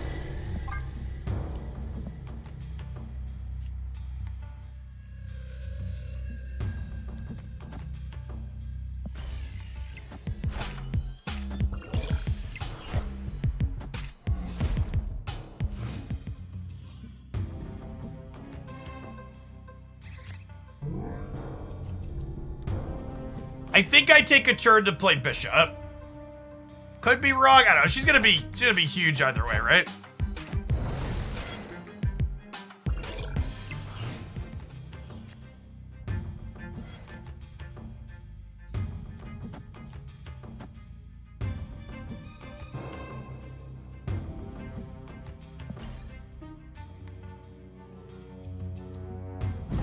Yeah, we gotta try and manage priority here. Oh! Okay, so they're negative. I was thinking they were, the, like Sarah says deck, but they're a negative deck.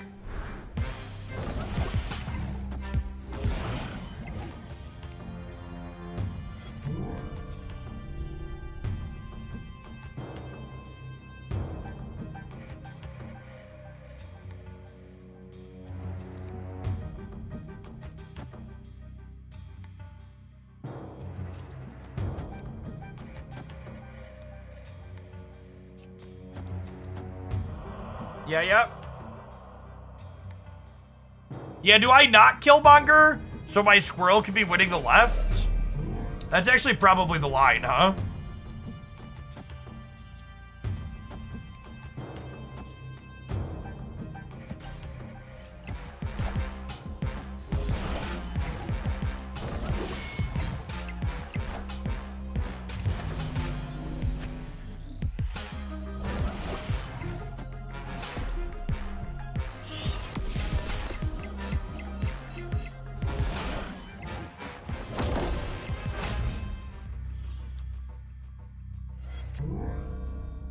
Hilarious. Pew, pew, pew.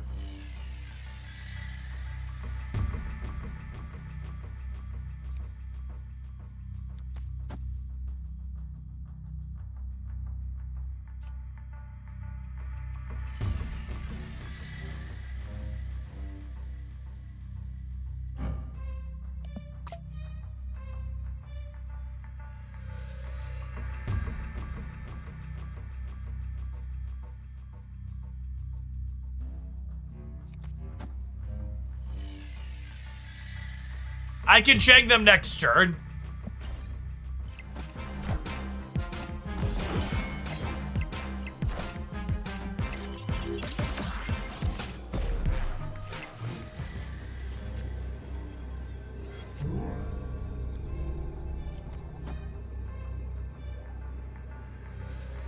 Oh, you know what?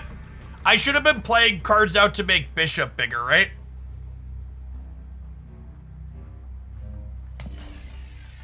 My Bishop's one smaller than it otherwise could have been.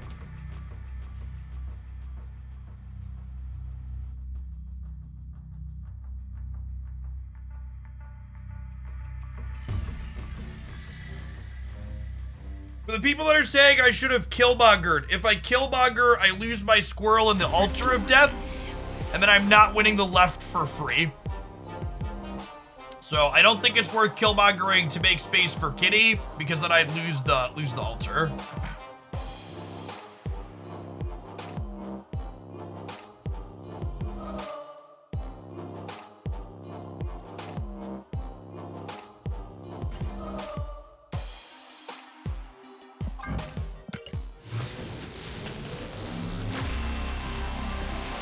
Animated. Hey, Brotherhood. I stayed for the sword, but now it's more for the Discord. Thanks for the 2 years of fun. Stay safe and stay golden. Thanks for the 24 months, Brotherhood. Good to have you around. Glad you enjoy being a part of the community. And if you're someone else that subs to support my content, whether it's a Prime sub, a gift sub, or a paid sub, you be sure to check out the Discord server. We got about 1,000 members in there. There's about 200 or 300 that actively chat. We got a couple dozen channels ranging everything from Marvel Snap and other video games to politics and food and sports and other stuff. Great way to hang out 24 hours a day.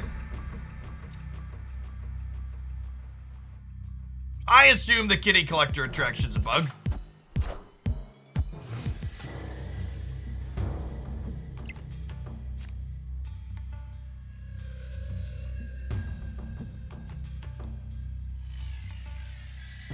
We're just gonna go ahead and play the Mysterio out, then we can Carnage clean these up, and then we'll Killmonger kill their son pup.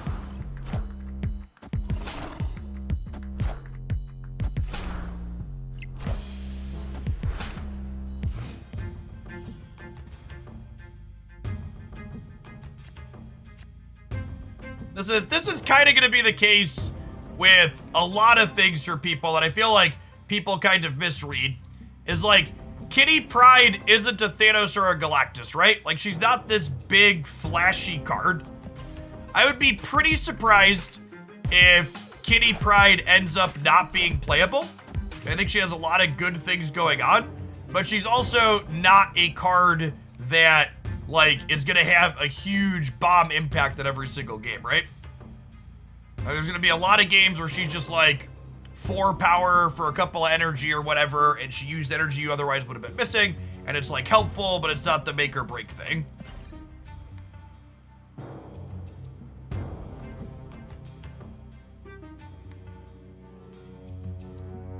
She's not really a game warping card. She's pretty good with Angela. Angela, yeah, she adds another package to the game, I think is a good way to put it. I'd agree with that take. Like, okay, Kitty Pryde, Angela. I will say, getting to play lots of cards in a single turn is fun. And Kitty Pryde helps enable you doing exactly that.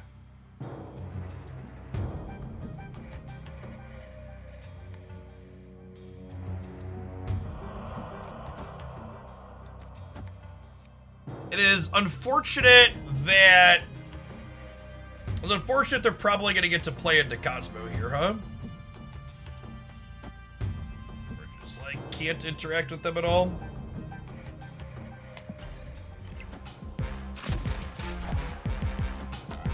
Or we zero to Polaris. Got him.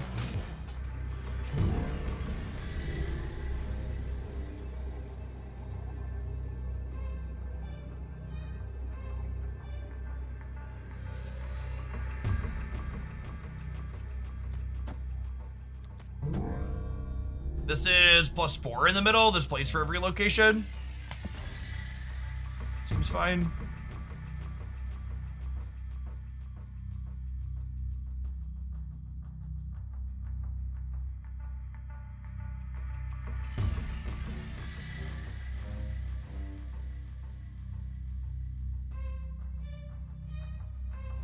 Great. This wasn't very good. Kitty works with Collector. If you don't replay her, he gains every stat for the missing bounces. Okay, so that's like definitely bugged then if he picks up all the missing stats from the times you bounced and replayed when you hold her for 1 turn. I don't think I want to build a deck around that idea and showcase it while the interaction is bugged. Hopefully we get a bug fix patch shooter rather than later.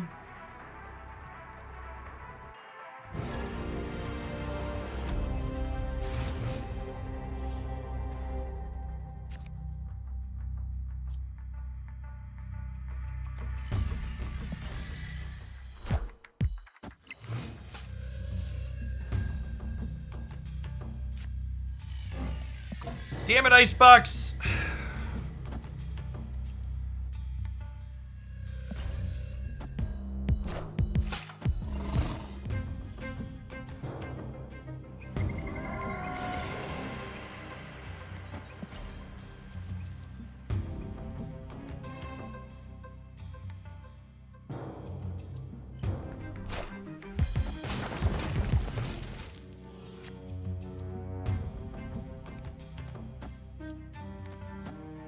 Okay. This is decent. We get to go Mysterio into Killmonger next turn.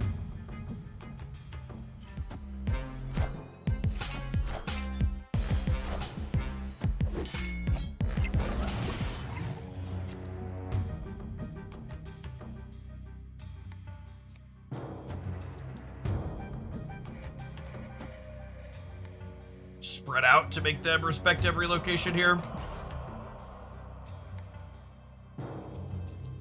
And then next turn, we have Demon, Shang, and Kitty. And obviously, Kitty doesn't have any stats, but she can trigger Angela at least.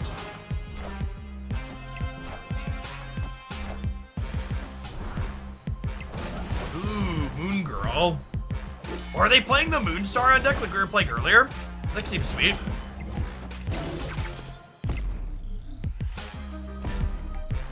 I think if you like playing Daredevil control decks, Teenage Warhead is a fine pickup for playing those types of decks. She seems very fun and reasonable in that core.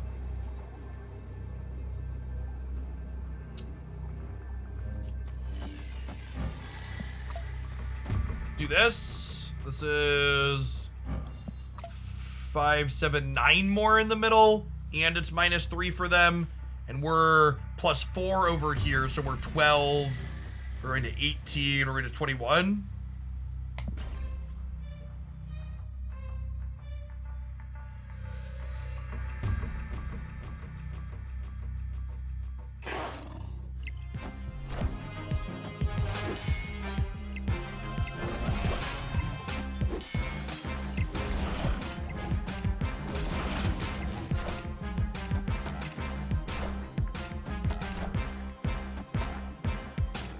Ooh, did they mess that up? We win even if they... No, we'd have lost depending on how they did it. Yeah, they zeroed the Shuried by mistake. If they could have zeroed a Maw, Shuried, and then Shuried this one. There's also an argument that perhaps I should have played into the left side though here. That's on me. Yeah, I probably should have played the Demon left. This is probably overcommitting here. I should have spread out. And for Jack, thank you for the 3rd of a year. Appreciate it. All right, looks like it's about that time. We're gonna hit another ad break here. Non-subs will see you in 2 minutes. We're gonna keep playing though. We've got over 3,000 people in here. We're gonna be going for at least another hour, if not more, checking out some Kitty Pryde. I think I wanna play a couple more games with this deck, and then we'll try another Angela Kitty shell. Seems to be the best home for her.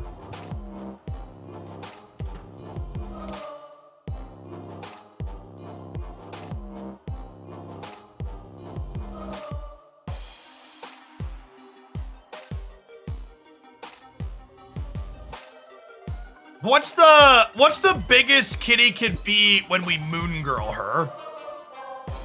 We Kitty on 1, she gets 2 on 2, 2 on 3, 2 on 4, 2 on 5, copy on 5, she could be 8 power.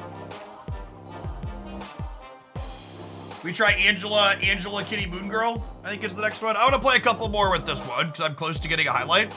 So here with a higher collection level than me. Yeah, there's a lot of people that have higher collection levels than me. Well, a lot's maybe an overstatement, but they exist. But I think a Bast Forge Kitty. Why would Forge be good with Kitty? Someone else kept suggesting Forge earlier, and I feel like I'm missing something. Bast is maybe okay. It's probably fine in a Bast deck because she has 0 base power. A 6-foot mouse, thank you for the tier 1. Yeah, I just like, so thinking about Kitty inside of negative, I just don't really think she's better than any of our bottom end cards is the problem, right? Like, I don't want to replace any of my bombs with her, and I don't think she's better than Bast, Angela, Psylocke, or Bishop, right?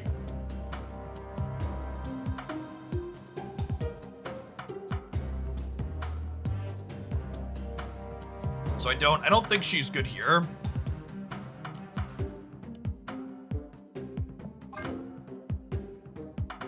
Bast with Kitty in hand, Forge, then play Kitty, proceed to bounce her. Sure, but that only gives her a +2 one time, Twinkle. Like you're not getting anything extra out of those effects. Like, it's not about complicated, it's just that it doesn't really give you anything meaningful stats, right? Yeah, it's like a 3-card combo to make 5 power. Is the thing. Angela always underperformed for your deck. I think Angela is very good inside the negative deck. She's a way to break symmetry with Valkyrie now that the deck is playing that card, and playing her out as a 0 energy 2 power thing that scales up to 6 to 8. It's a pretty big deal. Beast is currently bugged with Kitty Pryde, and Collector is currently bugged with Kitty Pryde. So we are not going to play Beast or Collector because they're bugged.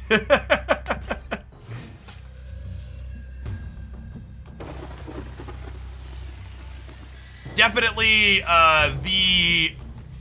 I don't want to say buggiest because Kang, but the most, the gameplay's bugged type things.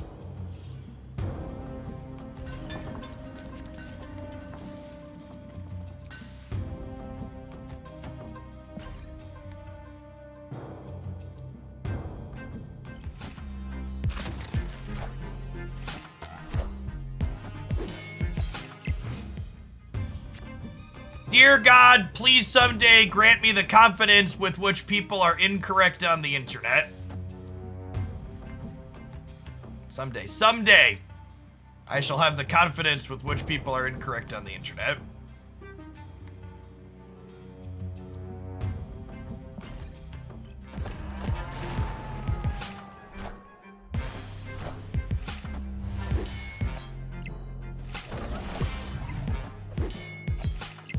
LKR Moose, thanks for the 3 years. This game's looking pretty slick for us.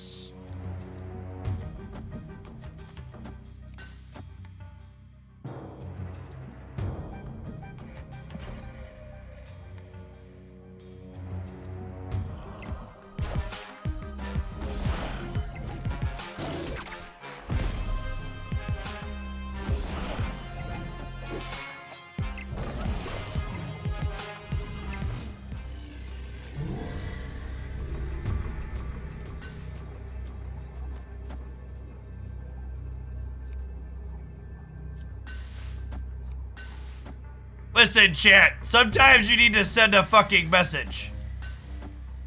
Loud and clear. Clean them up. Says local man about to be Cosmoed.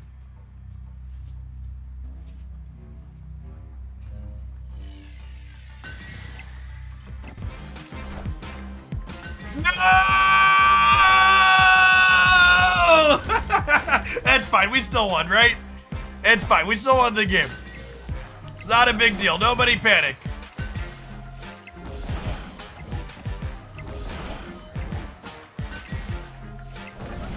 I won the game, but I'm still mad about it, okay? Victory.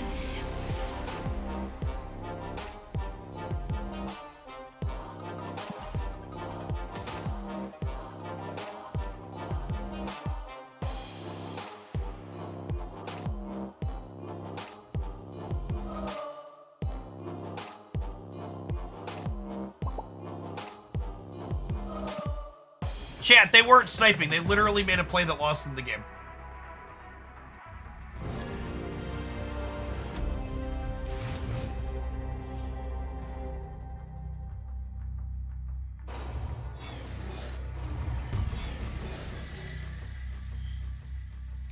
The golden goose.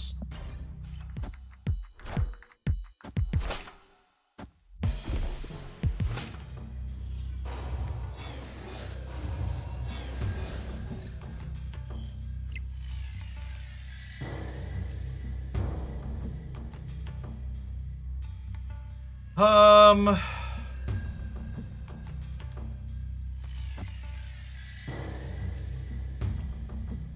think I'm supposed to spread these out. We have Killmonger anyways. It's because of, like, armor.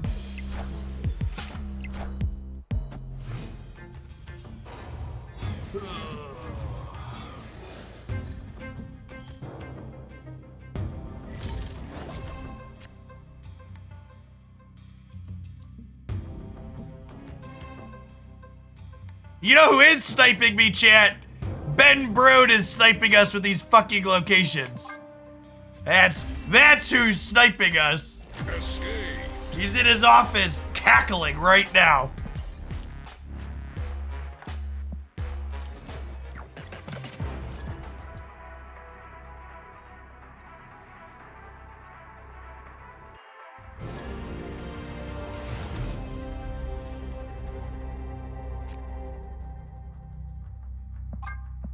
I think if you're playing for keeps, you should snap every time you have Kitty and Angela in the opener.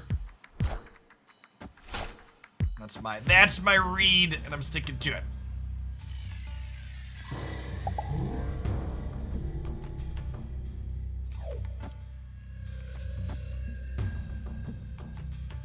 Wait. Elysium doesn't make her cheaper either? Man, this card is hella bugged.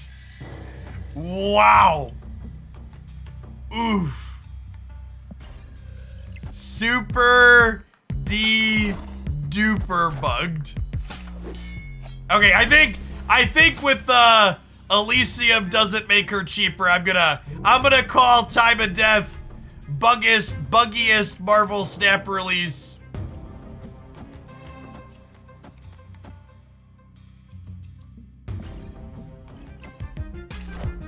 I feel like this has gotta be we deserve a hotfix territory.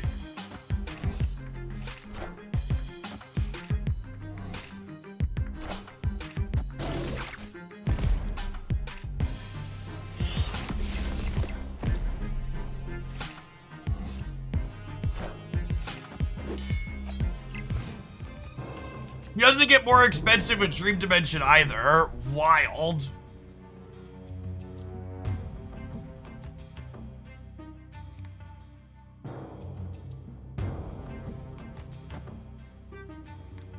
Okay, so I have priority here.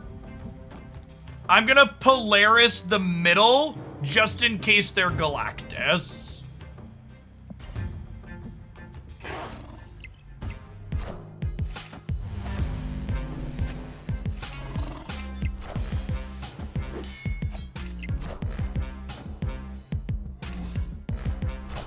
I figured they'd Galactus the middle. Getting Galactus left.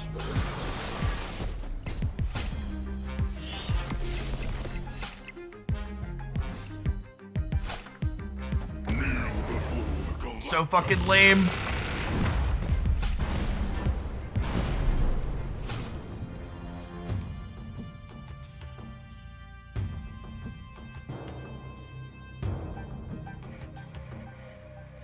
I was like, why can't I pull her back?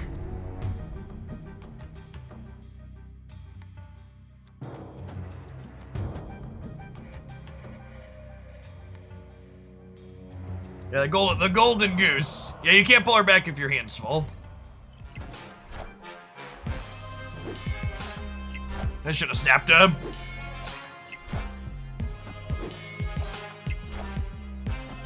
Got him, my game.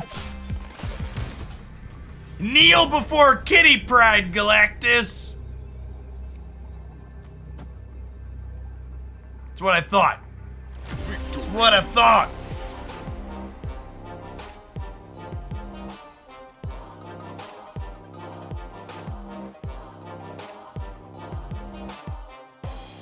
All right. What did I say I wanted to build? We were talking about, we're gonna build Moon Girl Kitty Pryde. Moon Girl Kitty Pryde.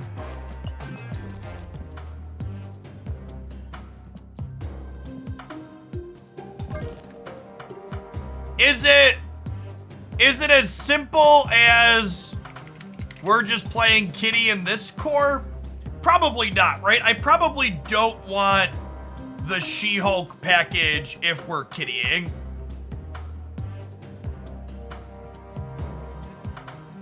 I think I want to be able to Moon Girl on 5 when my kitties are 8.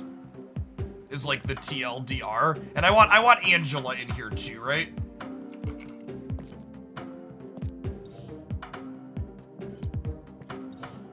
No, it's not a stature deck, because I don't want to be Black Bolting on 5. I want to be Moon Girling on 5. What if we do this?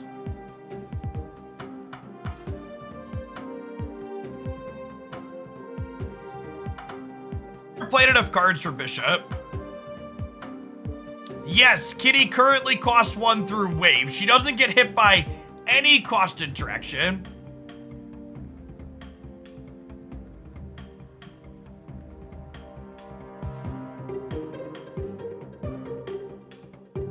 Kitty seems Deadpool adjacent, good on curve, not great late, except she's self-enabling, doesn't go. Yeah, she's a more consistent Deadpool, right? That also doesn't just get hosed by Armor and Cosmo.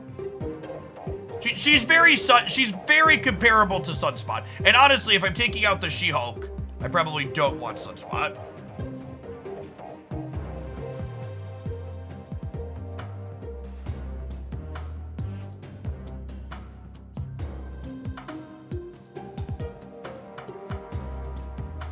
You know, Sunspot, you have to micromanage, yes. Chat, the answer to what card do I want to add to my deck is never Sentry. I'm sorry. I hate to inform you, but the answer is quite literally never Sentry. No, I want a Moon Girl on 5. Stop suggesting 5 drops. This is a Moon Girl on 5 angle for sure. There's Bast. Bast is good with Hood, good with Kitty, good with Angela, bad with Polaris, bad with not a Bast deck. I don't know that we're playing enough things for Bishop to be good.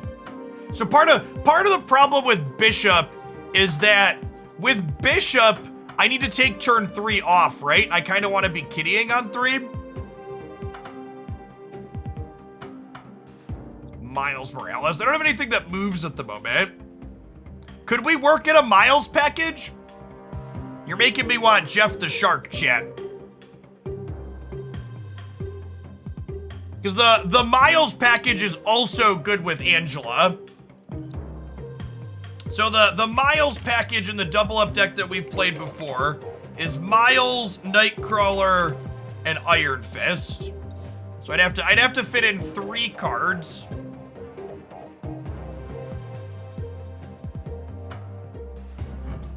That's not like the end of the world. We have Polaris and Jug. Yeah, but like, these cards don't really enable Miles all that well.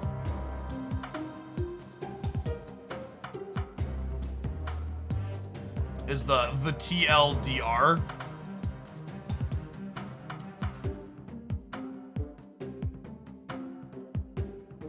All right, I think we've hit the I'm gonna pick a card and start playing games portion because people are making a lot of bad suggestions and shit. I hate sitting in the deck editor for too long on stream.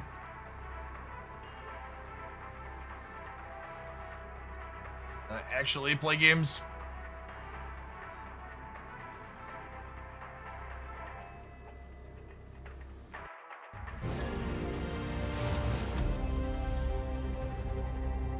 You didn't say you wanted good suggestions. That's harsh but fair.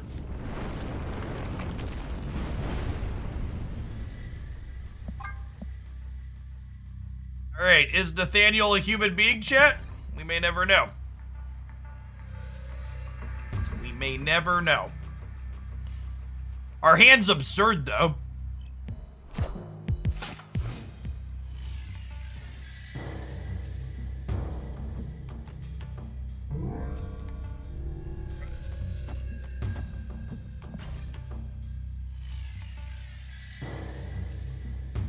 Yes, we'd have snapped this if we were playing for keeps, not close.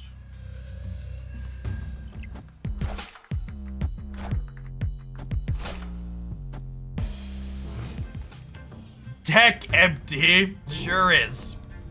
Sure is.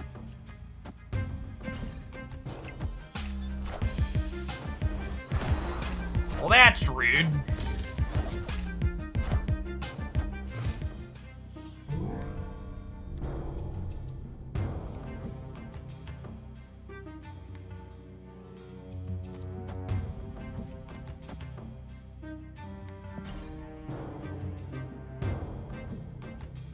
Oh, the tracker did die. I'll restart it here in a second. We'll just leave that.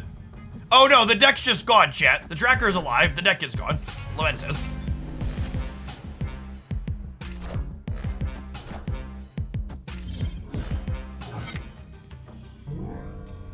Okay, so we pull Kitty back, and then we Moon Girl, and this is exactly like we drew it up, right? We get 2 8-power cats. I am Iron Man. Opponent snapped. And we're fucking dead.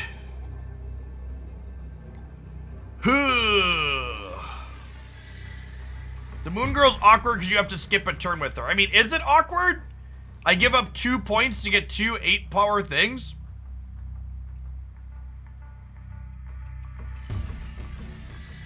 This is a bot snap, but we also, I don't think we can win, right? I can do this.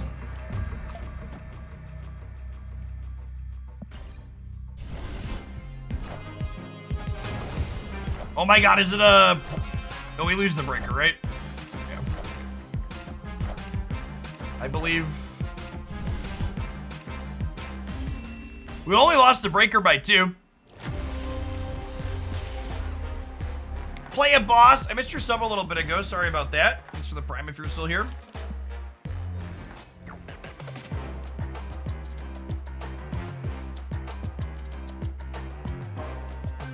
Hey, what's going on, Seth? Thanks for the 59 months. If you have something that you think is reasonable, ping me in the Discord server with it. But I was looking at some historic lists, and everybody was saying Snapcaster and Lingering Souls were thoroughly power crept. Why not play the cards on the right? Because I am cursed with literacy. Is Kitty a must grab? No, not at all. Seems good with Angela. It's very buggy. I think this release has more game bugs than Kang does, Dara. There's like 2 or 3 different interactions that are just like outright bugged with her. Not like crash the client bug, but like there's no way this functionally is what they intended the card to do.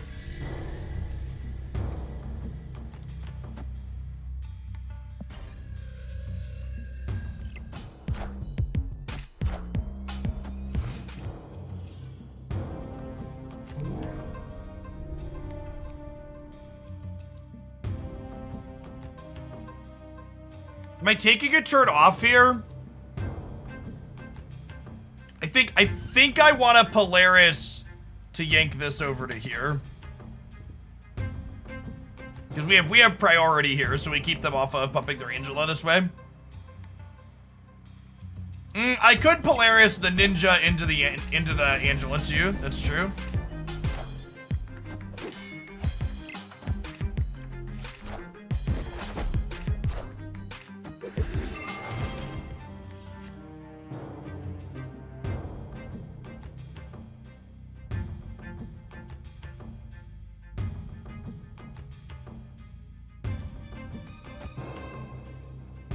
I think I'm playing this just to get it out of my hands.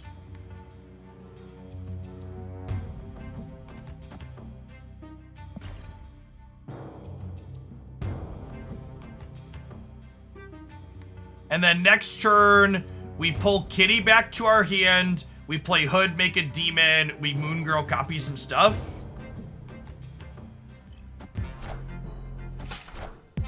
Go left. Damn.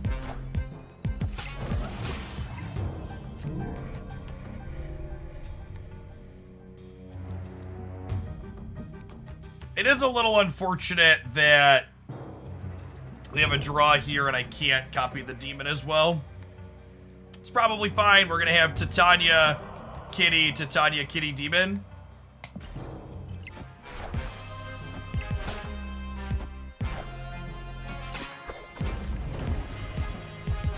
Okay.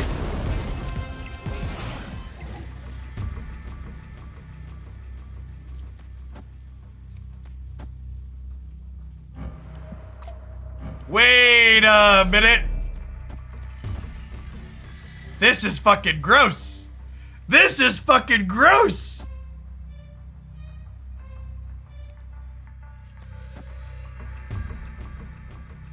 Oh, if this is wrong, then I don't want to be right.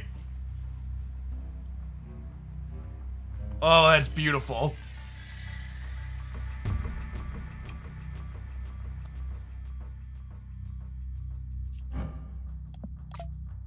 Well, so I think they're gonna play mid is the thing. We have priority. So I think I want to do this so that way if they play one card mid, we lock them. Damn.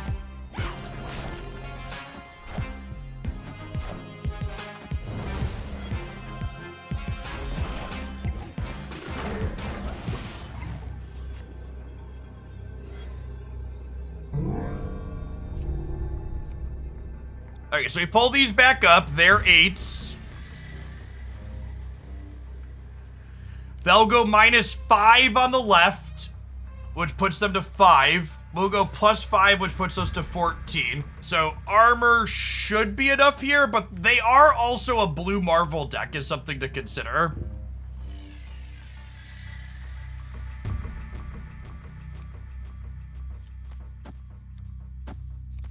I think it's just this, right? Yeah, the bishop gets a little bigger too, organically.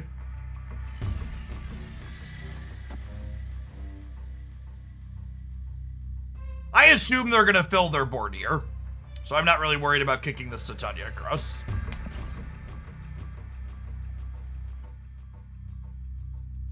Yeah, Killmonger's not a card I'm worried about here. They're playing Mr. Negative. We're worried about, like, Blue Marvels and Iron Man are, like, the output range. And they have Sarah and Magic, so, like, Blue Marvel plus Mystique copy Blue Marvel is something to potentially be concerned with.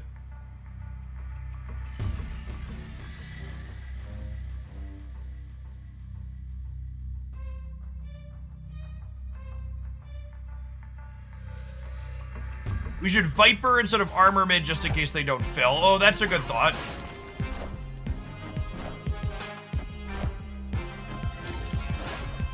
Yeah, that would have been better. I am Iron. Oh, this works out though. It goes back.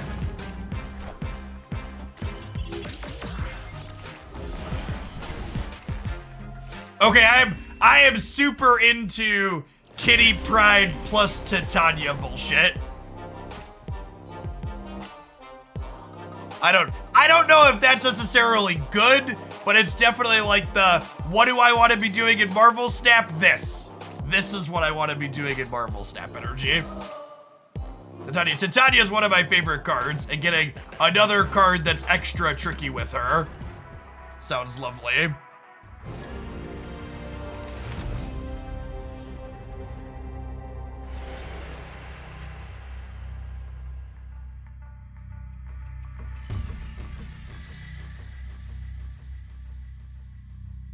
Should we try debris? Yeah, maybe.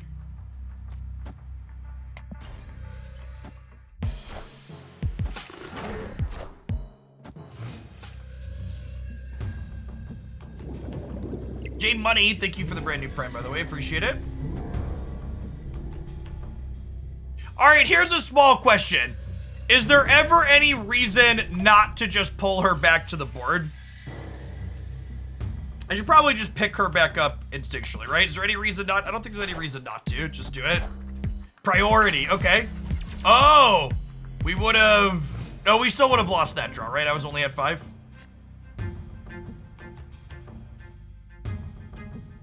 Scorpion's a reason to keep her on board. That's a good call out. All right, how big do we want Kitty to get before we clone her? I think I'm ready to just let them draw all the cards while we make Angela bigger. Poseidon, thanks for the 3rd of a year. Appreciate the Prime.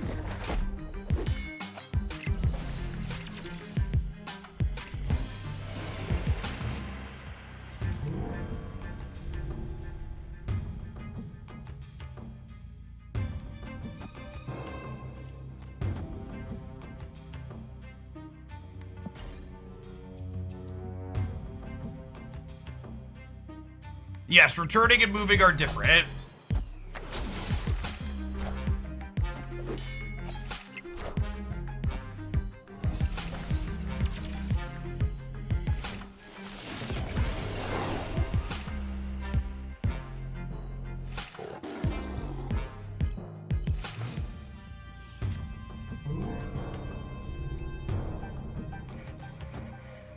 We have priority here. I'm gonna Juggernaut them in the cloning vets.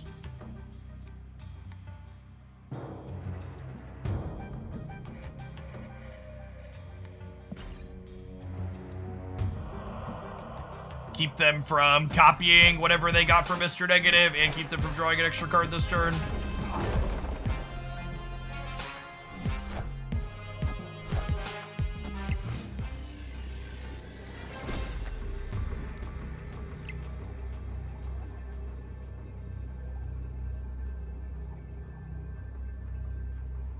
So we can't pull her back yet.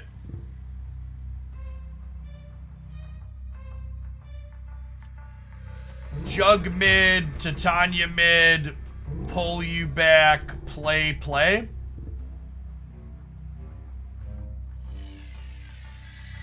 Could die to a Iron Man as always. Yeah, do I want to split these kitties?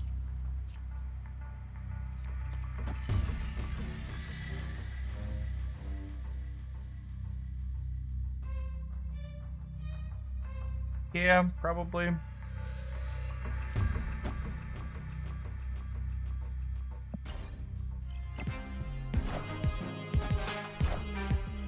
This fucking guy. Think this is a retreat? Why?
We changed it up, chat.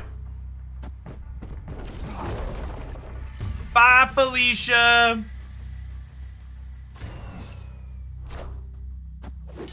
Stay after I boomer snap you into your king. Get out.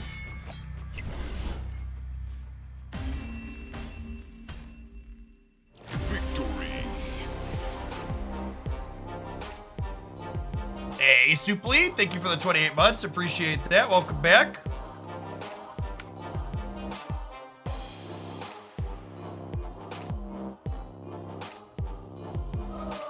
Their draw was really good, too. Galactus today missing null, and I can't seem to get it to work consistently. Galactus is an incredibly polarized card. When it works, it does a thing, and when it doesn't work, it falls flat on its face. There's no average or interesting games to be had. It's always feast or famine.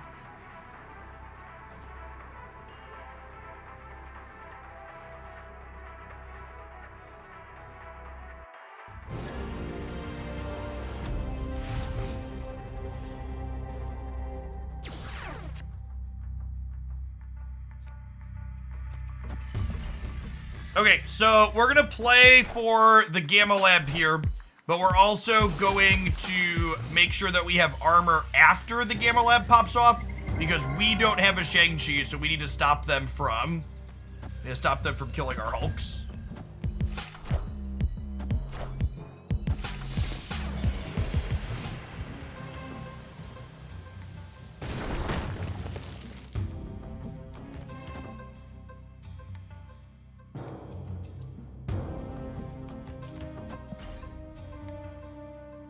Oh, this is dumb. I wanted to pull the Iceman out of the Gamma Lab before it shifted, but they're gonna grab a rock now.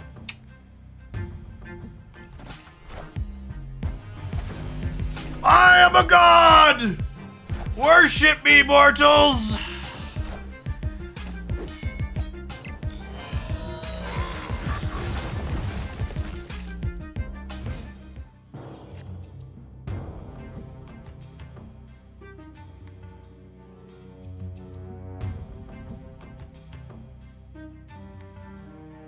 Yeah, do we armor mid now? They're +4 here, so they're at 8. I need to figure out how to win the left or right. The problem is they're probably a Shang-Chi deck, right? Is the thing giving me pause? Well, if I armor here, the rock mid doesn't die, and they stay locked.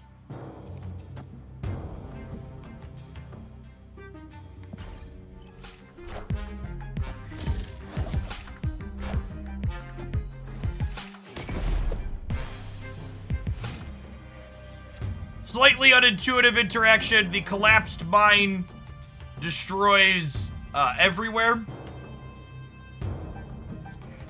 Rocks everywhere. Is it crazy to give up here to Goose here?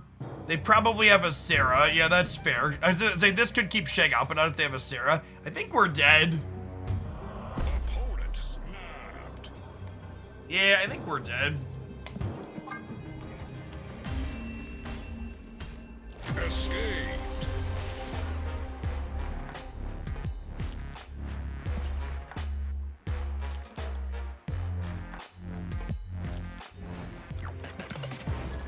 They can armor right. Their archetype doesn't usually play armor, but I mostly just don't think we can win left or right. The setup that we had there.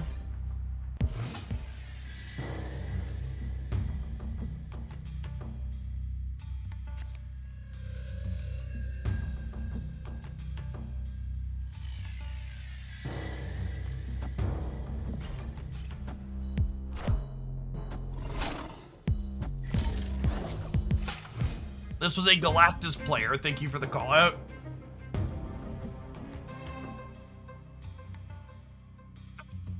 Unfortunately, I don't know that we can beat the Crimson Cosmos.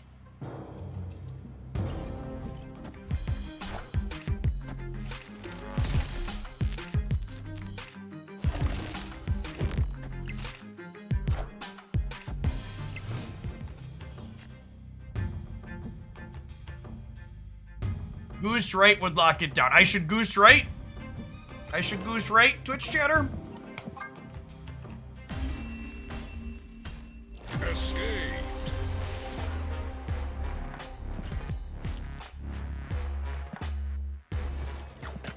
Yeah, I hadn't thought about that.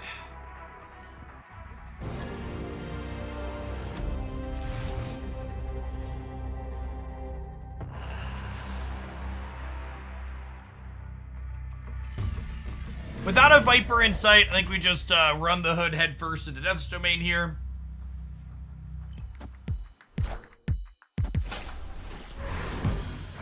Goldback Thanos.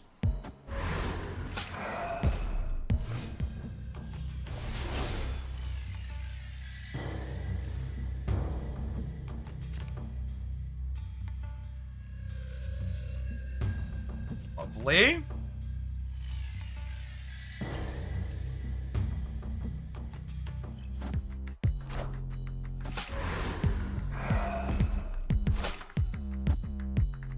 I covered the fast negative deck in a deck highlight last week. Look in the highlights channel, highlights on the YouTube channel.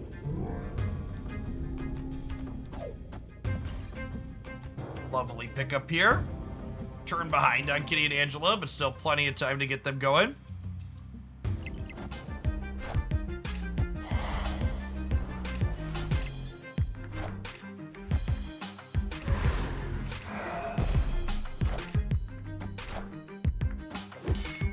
How come we didn't play Nightcrawler right earlier? There's value in waiting a little bit in case we can play it out to trigger something like Angela.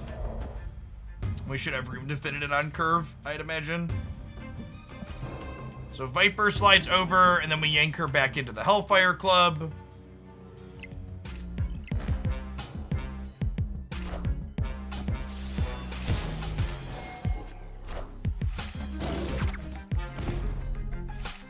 Okay, not having to worry about Killmonger here is nice.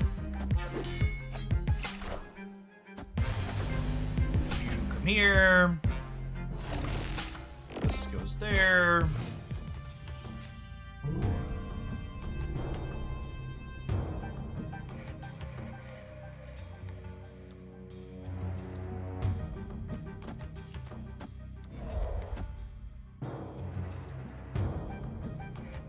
Yeah.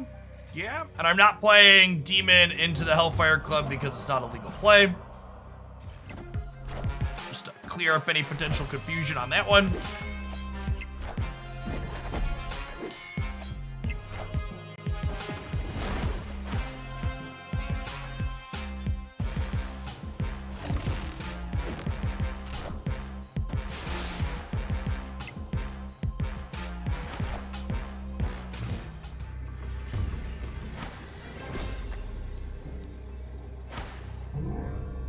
So I believe the bug that's bugged in our favor currently is, yeah, Kitty doesn't have any cost modifiers impact her currently.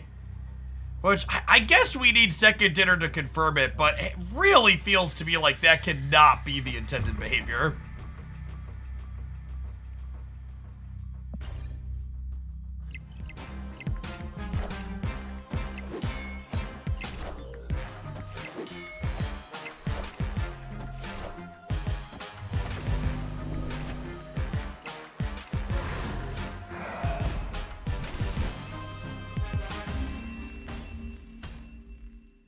Victory.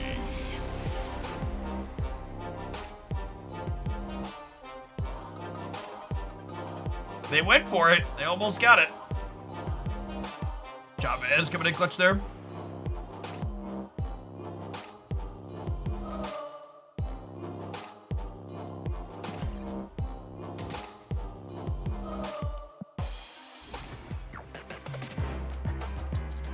How's Kitty so far? She's a lot of fun. Angela is one of my most played cards, and Kitty works very well with Angela.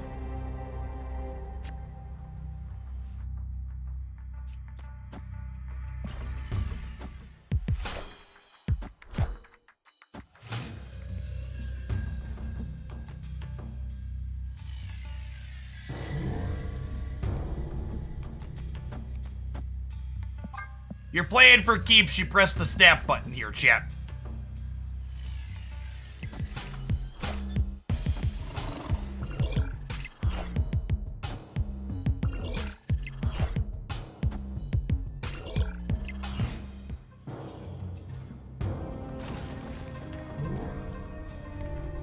I don't know if my body is ready to get Cosmo'd here in the center, but I ain't afraid of a space dog. Ah, rip. It's fine. My kitty Pryde is huge.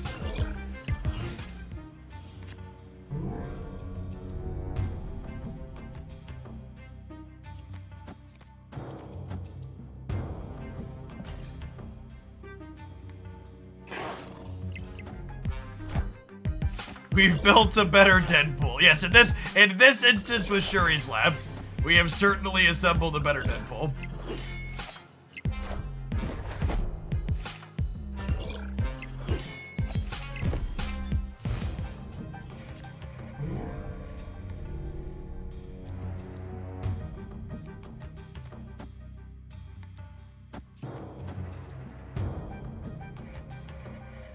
You think I'm moving Nightcrawler here?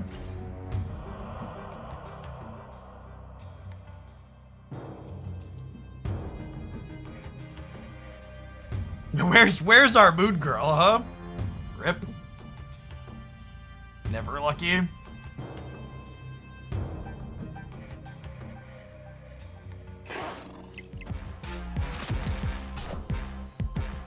Oh no! The Red Skull's 16 power, chat!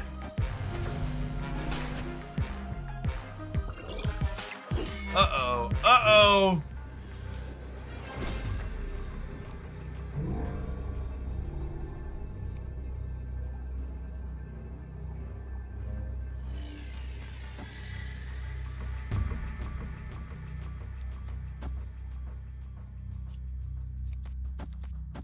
We just do this and play for all three, right?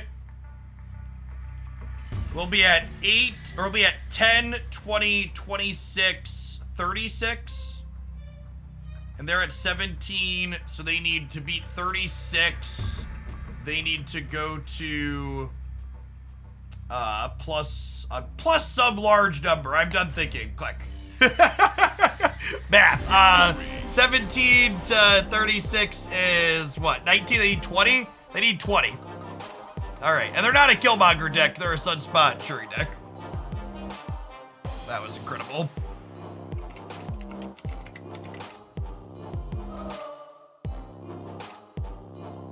Alright, it's about that time. I need to run to the restroom anyways. Don't go anywhere, chat. We're gonna keep right on streaming along. I'm having fun with Kitty Pryde. There's a bunch of people in here. Appreciate everybody hanging out. I'll see you in 2 minutes. Don't go anywhere.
Ooh.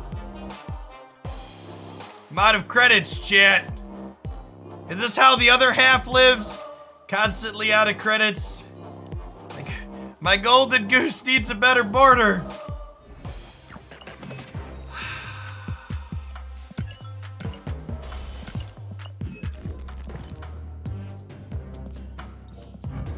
We're getting this pretty kitty to gold on gold. Animated. We're getting this pretty kitty to gold on gold. I believe.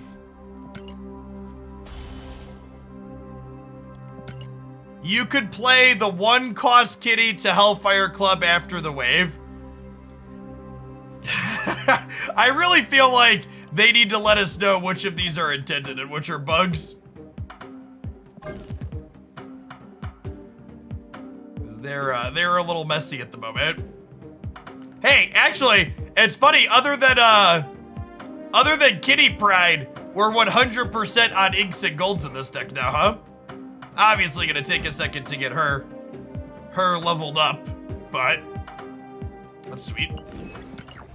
Just incidentally.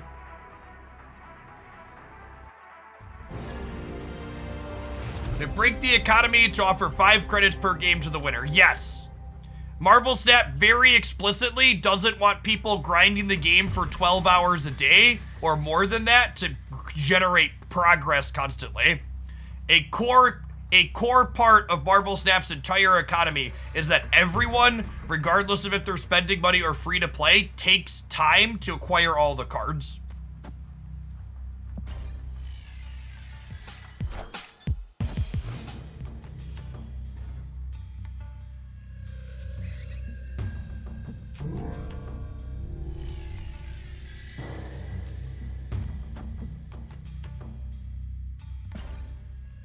It's a wonderful draw.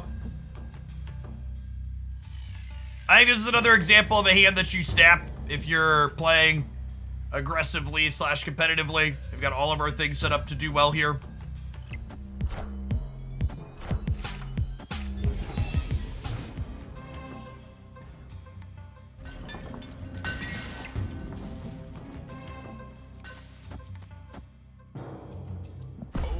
I'm gonna snap them before they see Goose in their Invisible Woman path. Okay.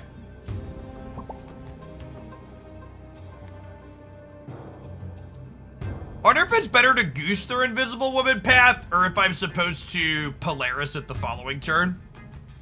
Either would be good disruption.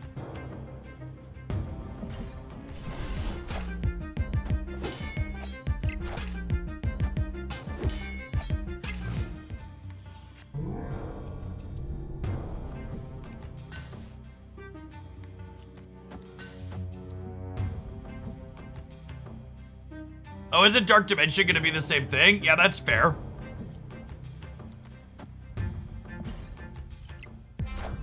So maybe we pull them into Dark... Oh, I can't pull them into Dark Dimension. I'm dumb.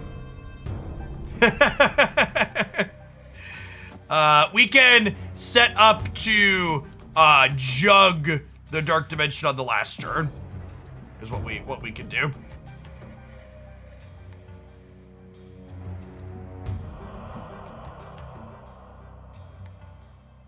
Giving 6 hours. We've been live for 7.5, actually.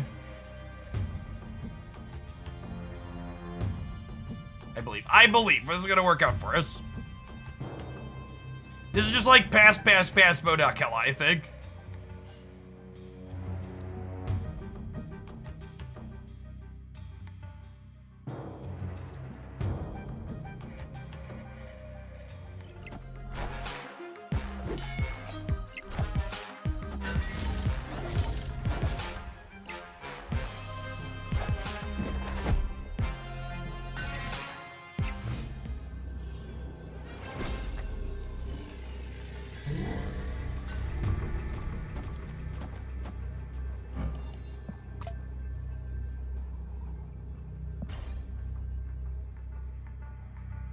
We could lose this because it's possible we kick the Hella into their Invisible Woman.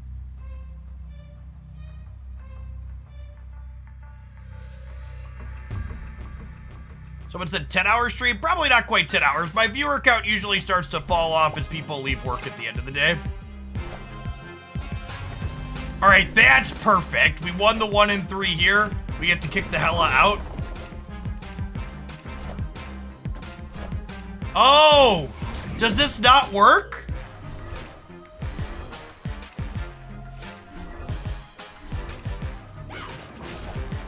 Really? Huh. Today I learned that is not intuitively how I would have expected it to work.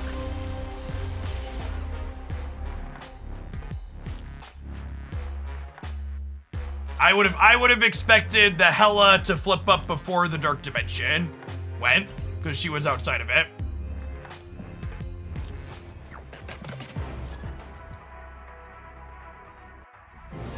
The more you know.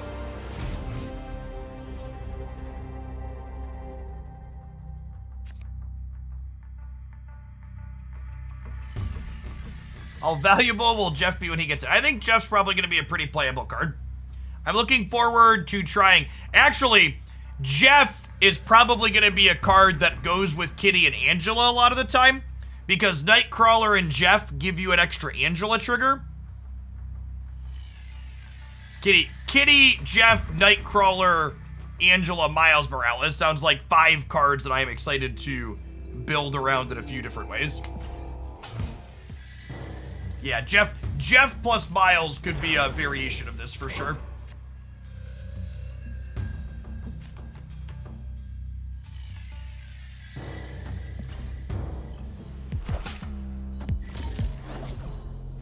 You tried Kitty and a Khazar Zulus. I don't think Khazar Zulus are very good in general.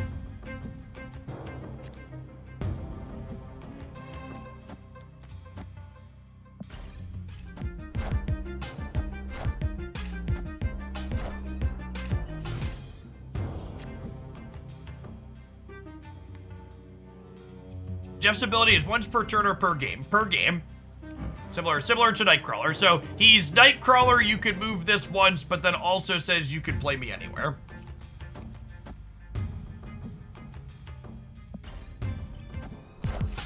All right. At least whatever it is, it's turning into a Clintar.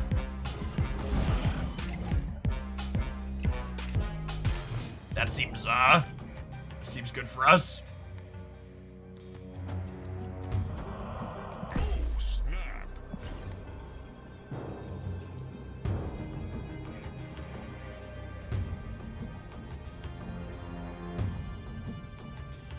Juggernaut's a really good Marvel staff card.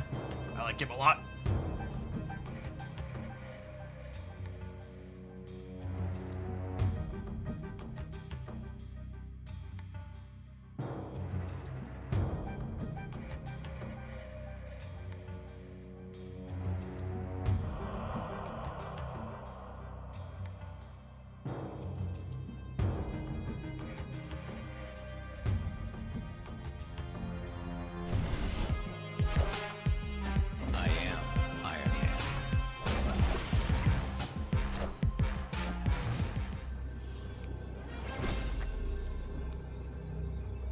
Master Mold is a flop. Master Mold is a one-trick. It's good in Mr. Negative, and that is it. Or Mr. It's good in Rodent, and that is it.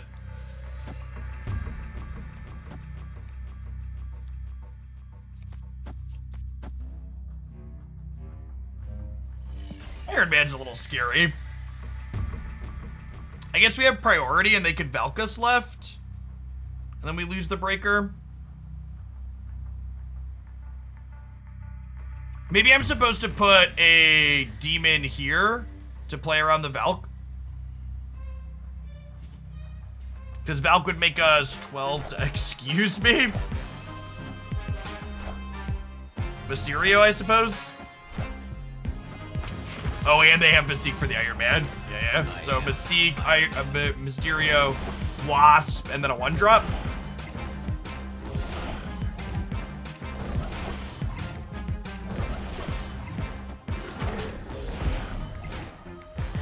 Okay, so they're +8, which means we win the breaker. Oh, we lose the breaker by 1. So close. We're up by 9, they're up by 10.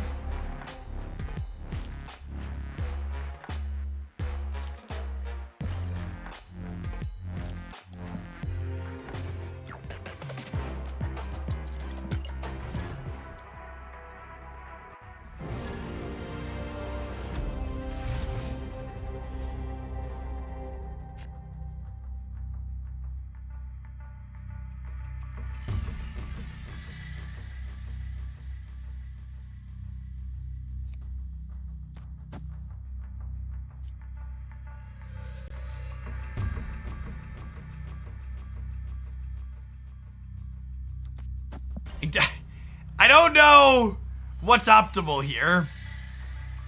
Like my brain is like trying to process the math of like we're supposed to wait until she's a little bit bigger, right?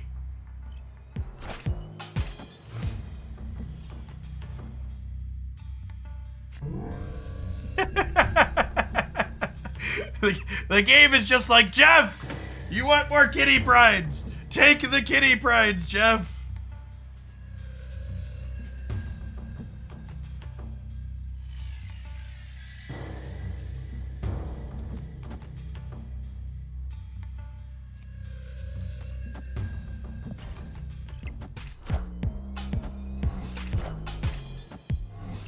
Nova is fucking terrifying.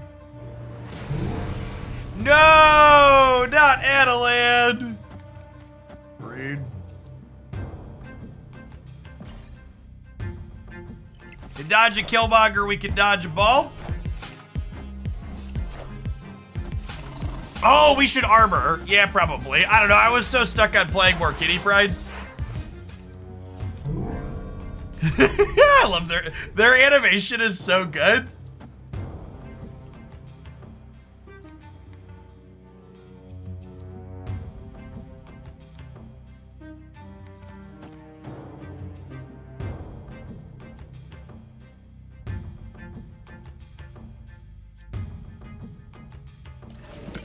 Okay, wait, hold on. God, I can feel my brain breaking. So we armor, and then I want to pull these back, and I leave this one here, so that way the armor... Yes, yes, yes, do this, get a 6. Get a 6. Yes, this, okay, final answer.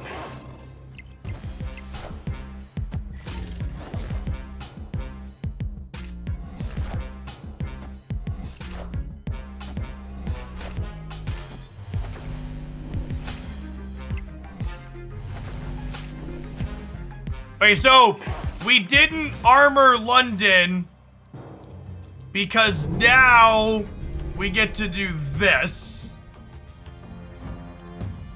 Oh god. Okay, hold on. So we go armor,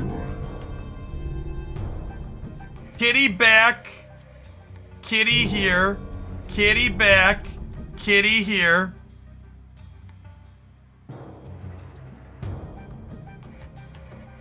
Kitty back, kitty here.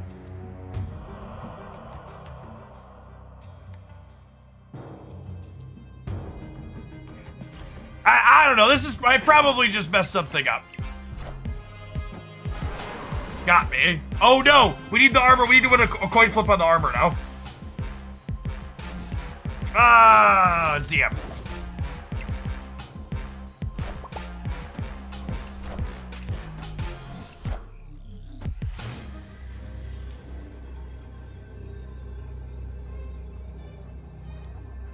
Eight, 10, 10, 8. So then this one goes to this one goes to the middle, and this one goes to the middle, and this one goes here. Yeah. All right, if you just watch this on YouTube, let me know in the comments what an optimal turn 5 looked like. My brain couldn't do it with the timer. Let me know in the comments. You pause the video and look back. Let me know. That one's going in a highlight.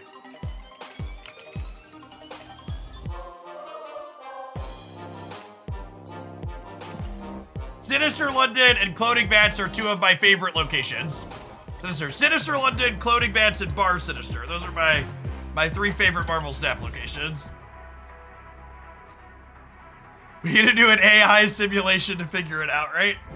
Because you gotta like manage hand size too while you're pulling them back and forth. There's a lot. There's a lot. Okay.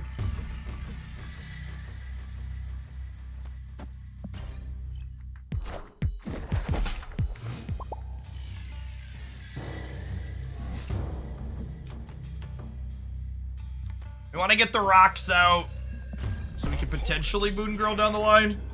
They're snapping me, but I've got Kitty with Moon Girl. Although, I might not be able to get my hand empty enough to actually copy her, huh?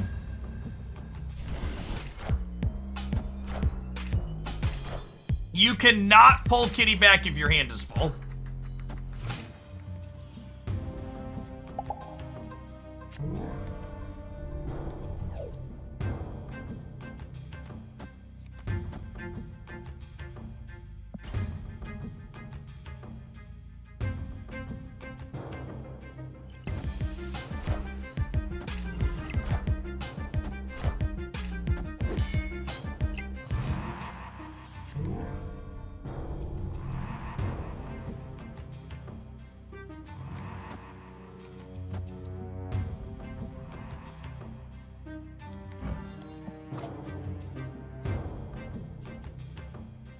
I think I'm punting Kiln is the plan.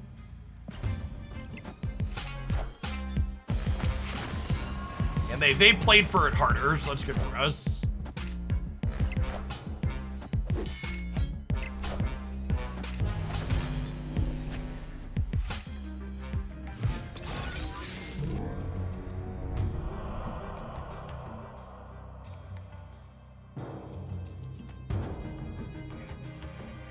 I just have too much crap. We can't copy her. Feels bad, man.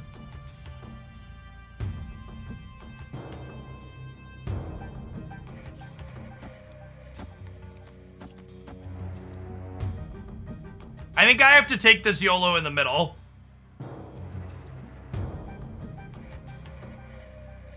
I don't think they're going to fill middle this turn. I think I have to take giving them a 4-power rock. So just beat them at 16 here.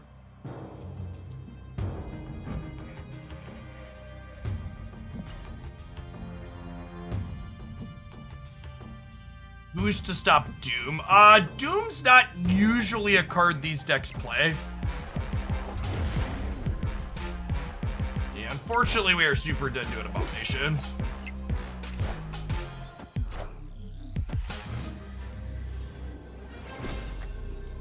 GG. Escape. If you like the look of this style of deck and you haven't seen it before, this deck is based off of the She-Hulk double-up deck that I played to Infinite earlier this season. It's one of the many fantastic deck highlights you can find 7 days a week over on my YouTube channel, youtube.com/Hoaglandia Snap. Appreciate everybody hanging out today. Hope you're having fun on a new Marvel Snap release day. If you're not familiar with my stuff, welcome. My name's Jeff Hoagland. I stream full-time here on Twitch. You'll find me here Monday through Friday, hanging out. Usually stream from about 9 a.m. Central till about 3 or 4 p.m. Central. It's currently 5 p.m. Central for those that aren't familiar with time zones. Usually run late on set release days. Thank you, Santana, for the Prime support. Folks like you make this possible to be my full-time gig, so thanks for keeping me around.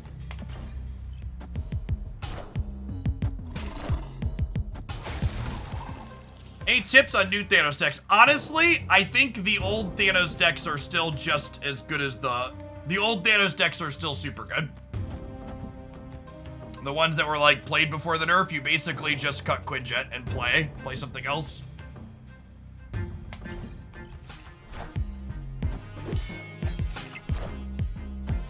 What I do before being a snap streamer. So I've been streaming here on Twitch for over a decade now. And it's been my full-time job for the last 5 years. Before Snap, I did Magic the Gathering and a number of other turn-based and strategy games.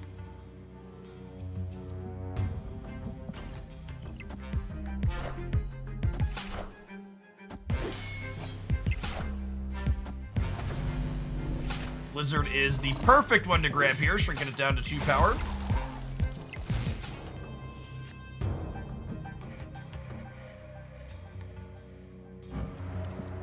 Oh, I was like, I keep going like, why can't I grab it? It's because my hand is full. Got it.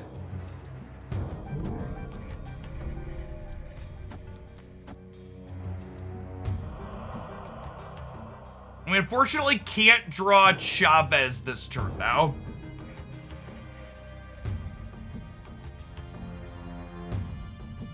Or sorry, we can't draw Viper this game, I mean, because we're drawing Chavez next turn.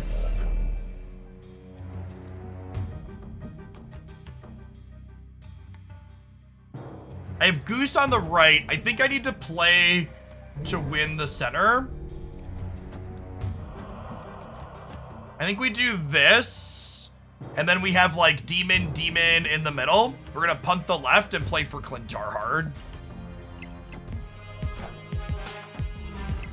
Oh, wow, and they played for Jotunheim.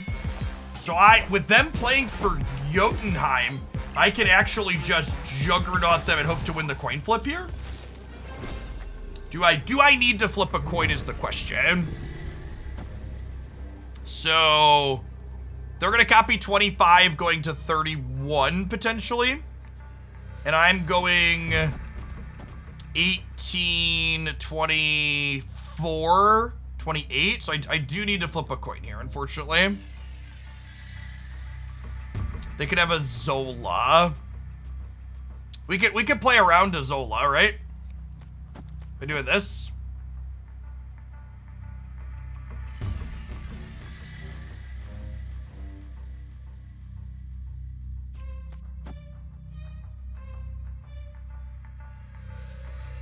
This is a 50-50 to beat a Taskmaster.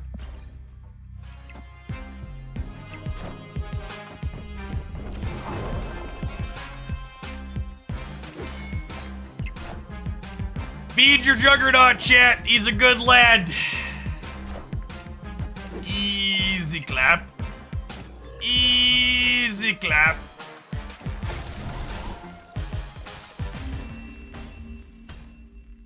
Victory. Our Juggernauts flip coins professionally. Don't try this at home, chat. I'm a trained professional.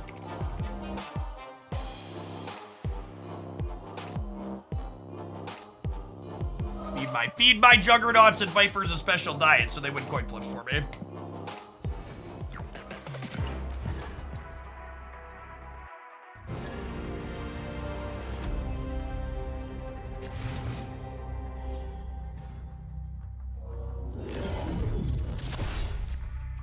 Juggernaut is the single most underrated card in Marvel Snap. I think I'd be inclined to agree with that.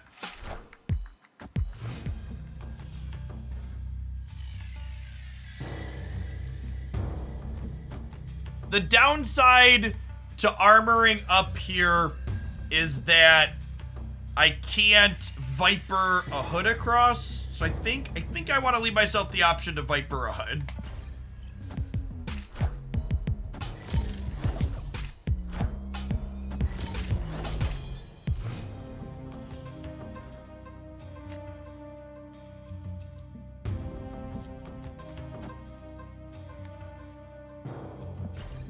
We get to Moon Girl up. Well, I was about to say we get to Moon Girl up a pair of Juggernauts to crush the Nexus, but Cosmo is such a busted anti-interactive card. I think we gotta go. We can't compete with the Nexus if we can't interact there. Yeah, I think Bishop probably takes a little bit too much to get going here. Because remember, if you're taking turn 3 to play Bishop, that's a turn you're taking off of making Kitty Pryde larger. Is a real consideration.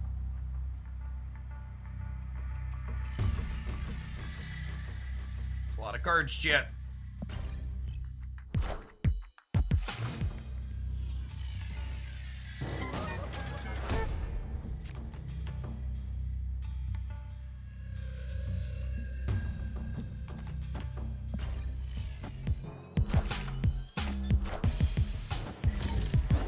You can't hate Cosmo because he helps you beat Galactus. Listen, chat. Galactus being a bigger stain than Cosmo doesn't make Cosmo not a stain.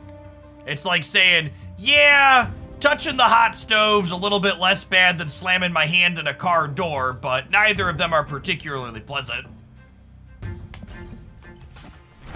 They're shades of bad.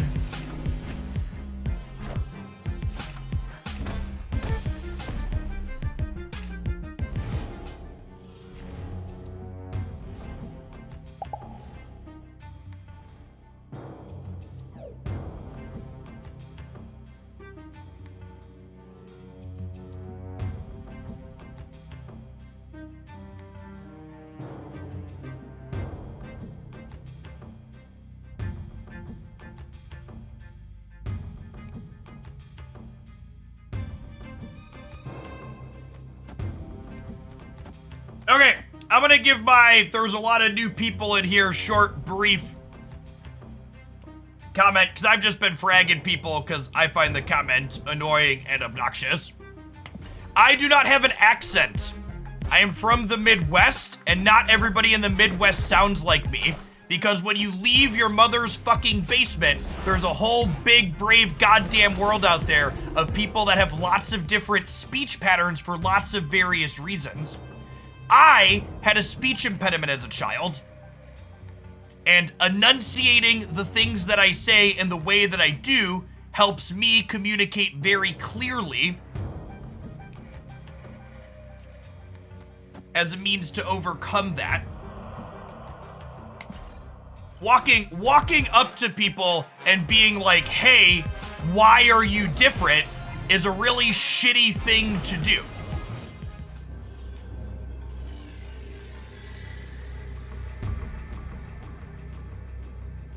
So don't do it, and don't do it in my chat.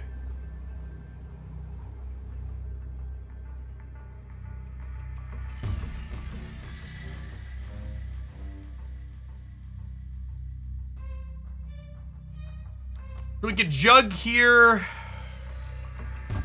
Jug here is maybe better, actually. What if we do Jug into Titania into Titania? Let's get this a shot to win. I can kitty Pryde for good measure and to play around an arrow, I guess.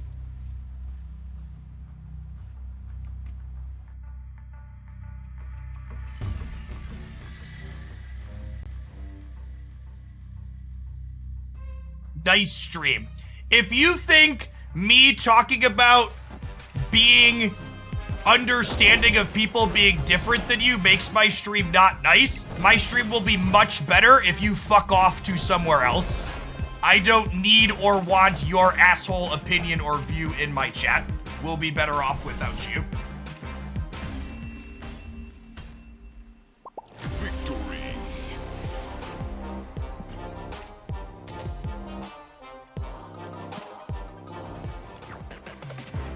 Kitty wins the... We played Kitty. We played Kitty and we won the game.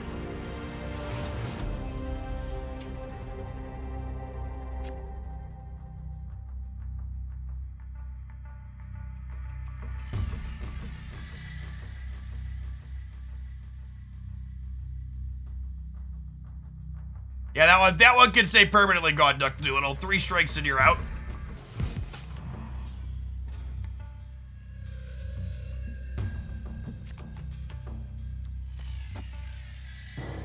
Do I have a favorite kitty Pryde bear? And I haven't looked at them yet. I should do that, though, so I can keep an eye out for them in my shop.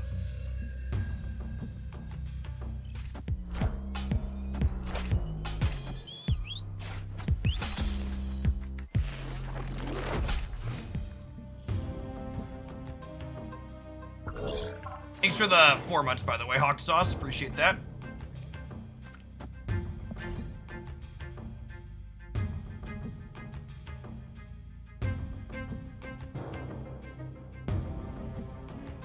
I don't know that Teenage Warhead is gonna be...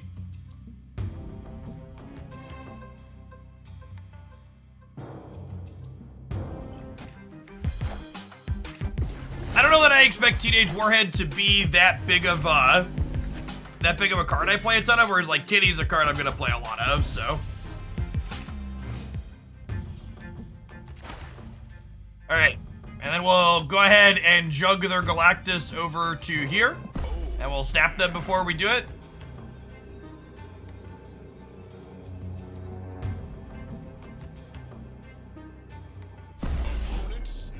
Yeah. This is the part where they do something not Galactus because I snapped a likely Galactus and we die. It could just be a keg snap, yeah.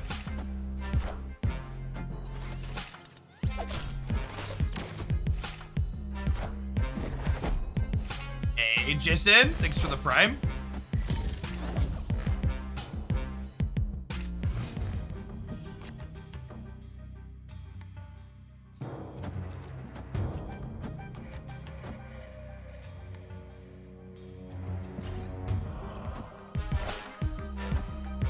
I might be wrong to play the Swarm middle here, actually. Friendly neighborhood Spider-Man here. It all worked out.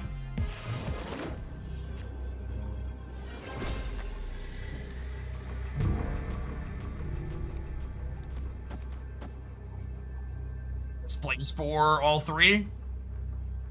Puts us +7 on the right.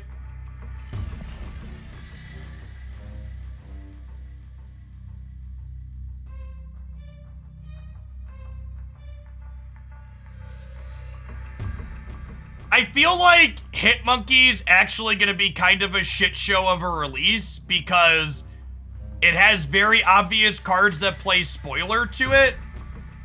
And I'm kind of expecting most of Hitmonkey's release to just be people spamming other things. We lose to Dr. Doom here, unfortunately. Oh my god, is that a fucking hubbed Dr. Doom? Is that a fucking hubbed Dr. Doom? Motherfucker. I mean, you can't play around this card out of Galactus, right? God damn. Fucking Brood is out to get us. This is 100% a human. Good God.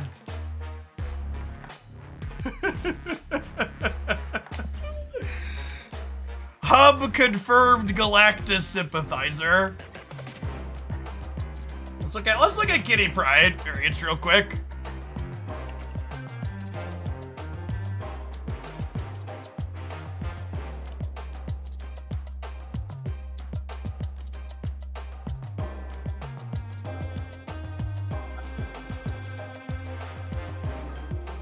Oh, these are actually like, these are all kind of great, aren't they?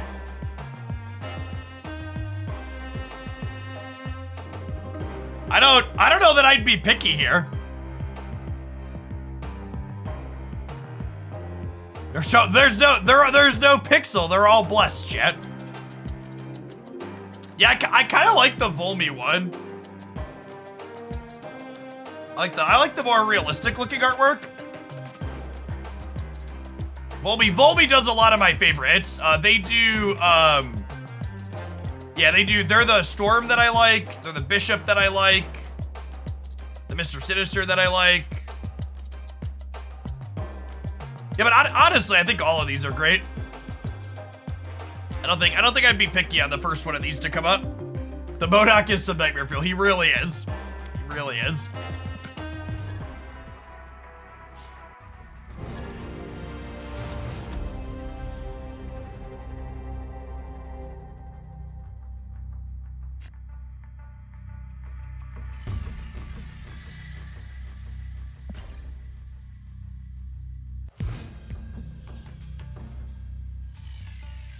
You can find the Double Up Hulk deck on my YouTube channel. I called it out as one of the decks that I used to climb to Infinite this month.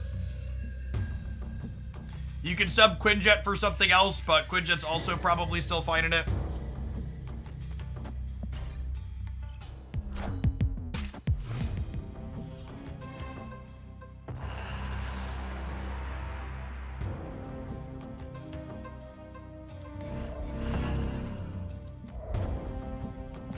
The program that I have tracking my cards is the Untap Tracker.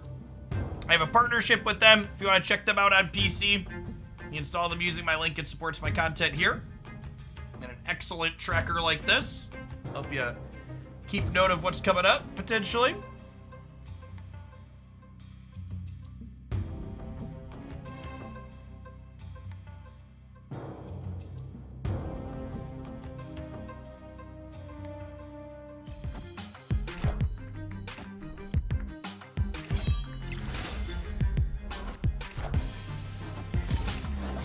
I fully expect Hitmonkey to be a playable card, but I also expect Hitmonkey to be a better card a week or two after it releases, when the people that are looking to play Spoiler die down and stop playing Spoiler. If that makes sense.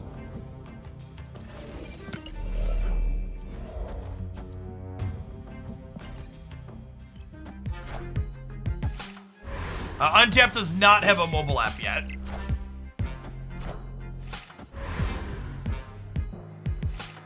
Clear for takeoff.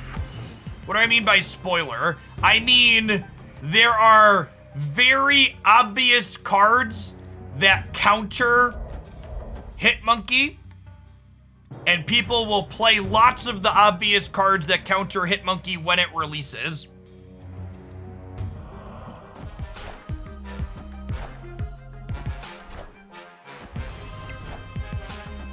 Wind, aid my hand.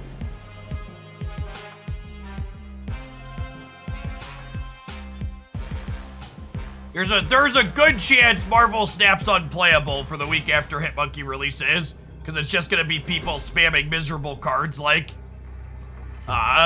Sandman and what's his name? Leech.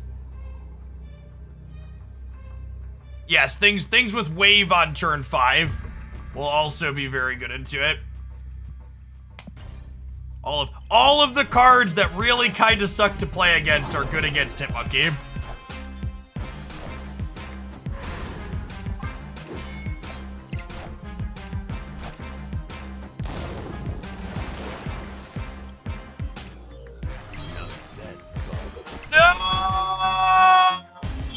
No!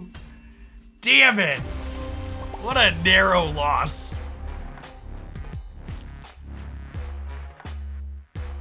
The Dracula hit the little thing and I was like, oh, perfect. Oof.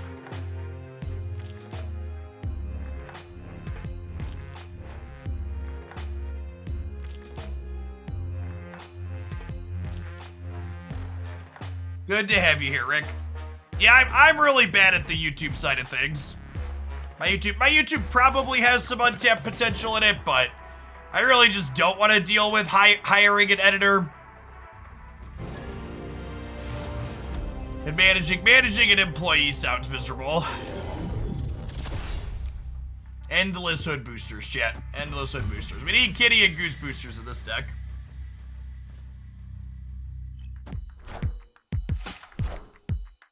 You want me to try and aim for a cost curve when you make decks? No, not usually. YouTube is definitely more profitable than Twitch in the long term. That being said, I don't really enjoy the YouTube side of things, and I make more than a comfortable living here on the Twitch side, so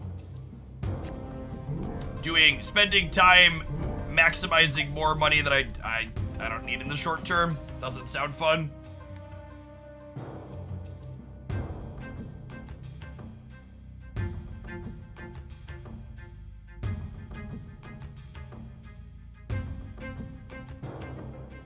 Honestly, I would bet me doing things on my YouTube channel, like putting the ads at the ends of games instead of inside of them, is probably one of the reasons why my YouTube has untapped potential. I would assume that everybody else puts them in the middle of the games for a reason.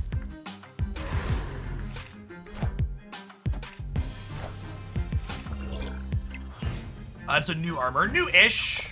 New-ish. Speaking of armor, we're gonna go ahead and protect the Shuri Lab so Kitty Pryde don't die over there.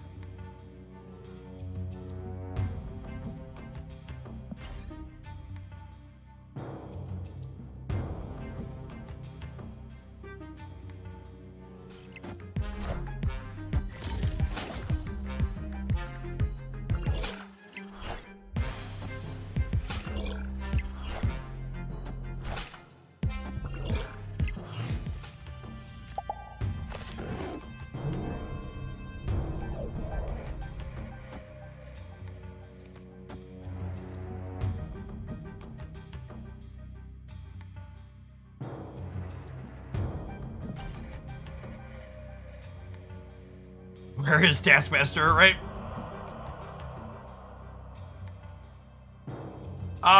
So for people asking why we're not copying Kitty, we have a hand size limit of 7, and Moon Girl copies from left to right.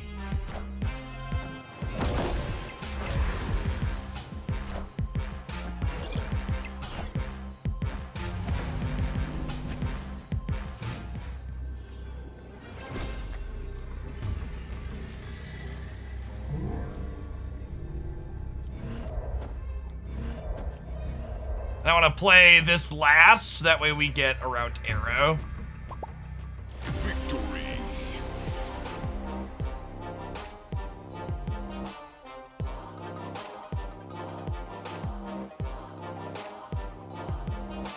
All right, chat. Speaking of family and not min-maxing things too extreme, we've been live for a little over 8 hours now.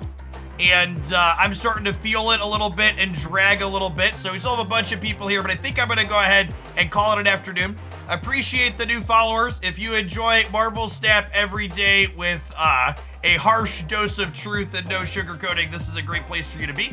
I fire up at 9 a.m. to 9:30 a.m. Central every single morning, Monday through Friday.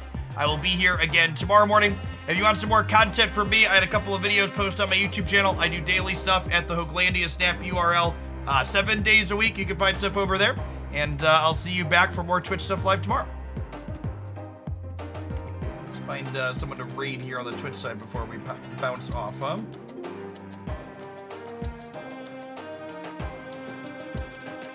KM Best is live. Let's raid him. It's been a second.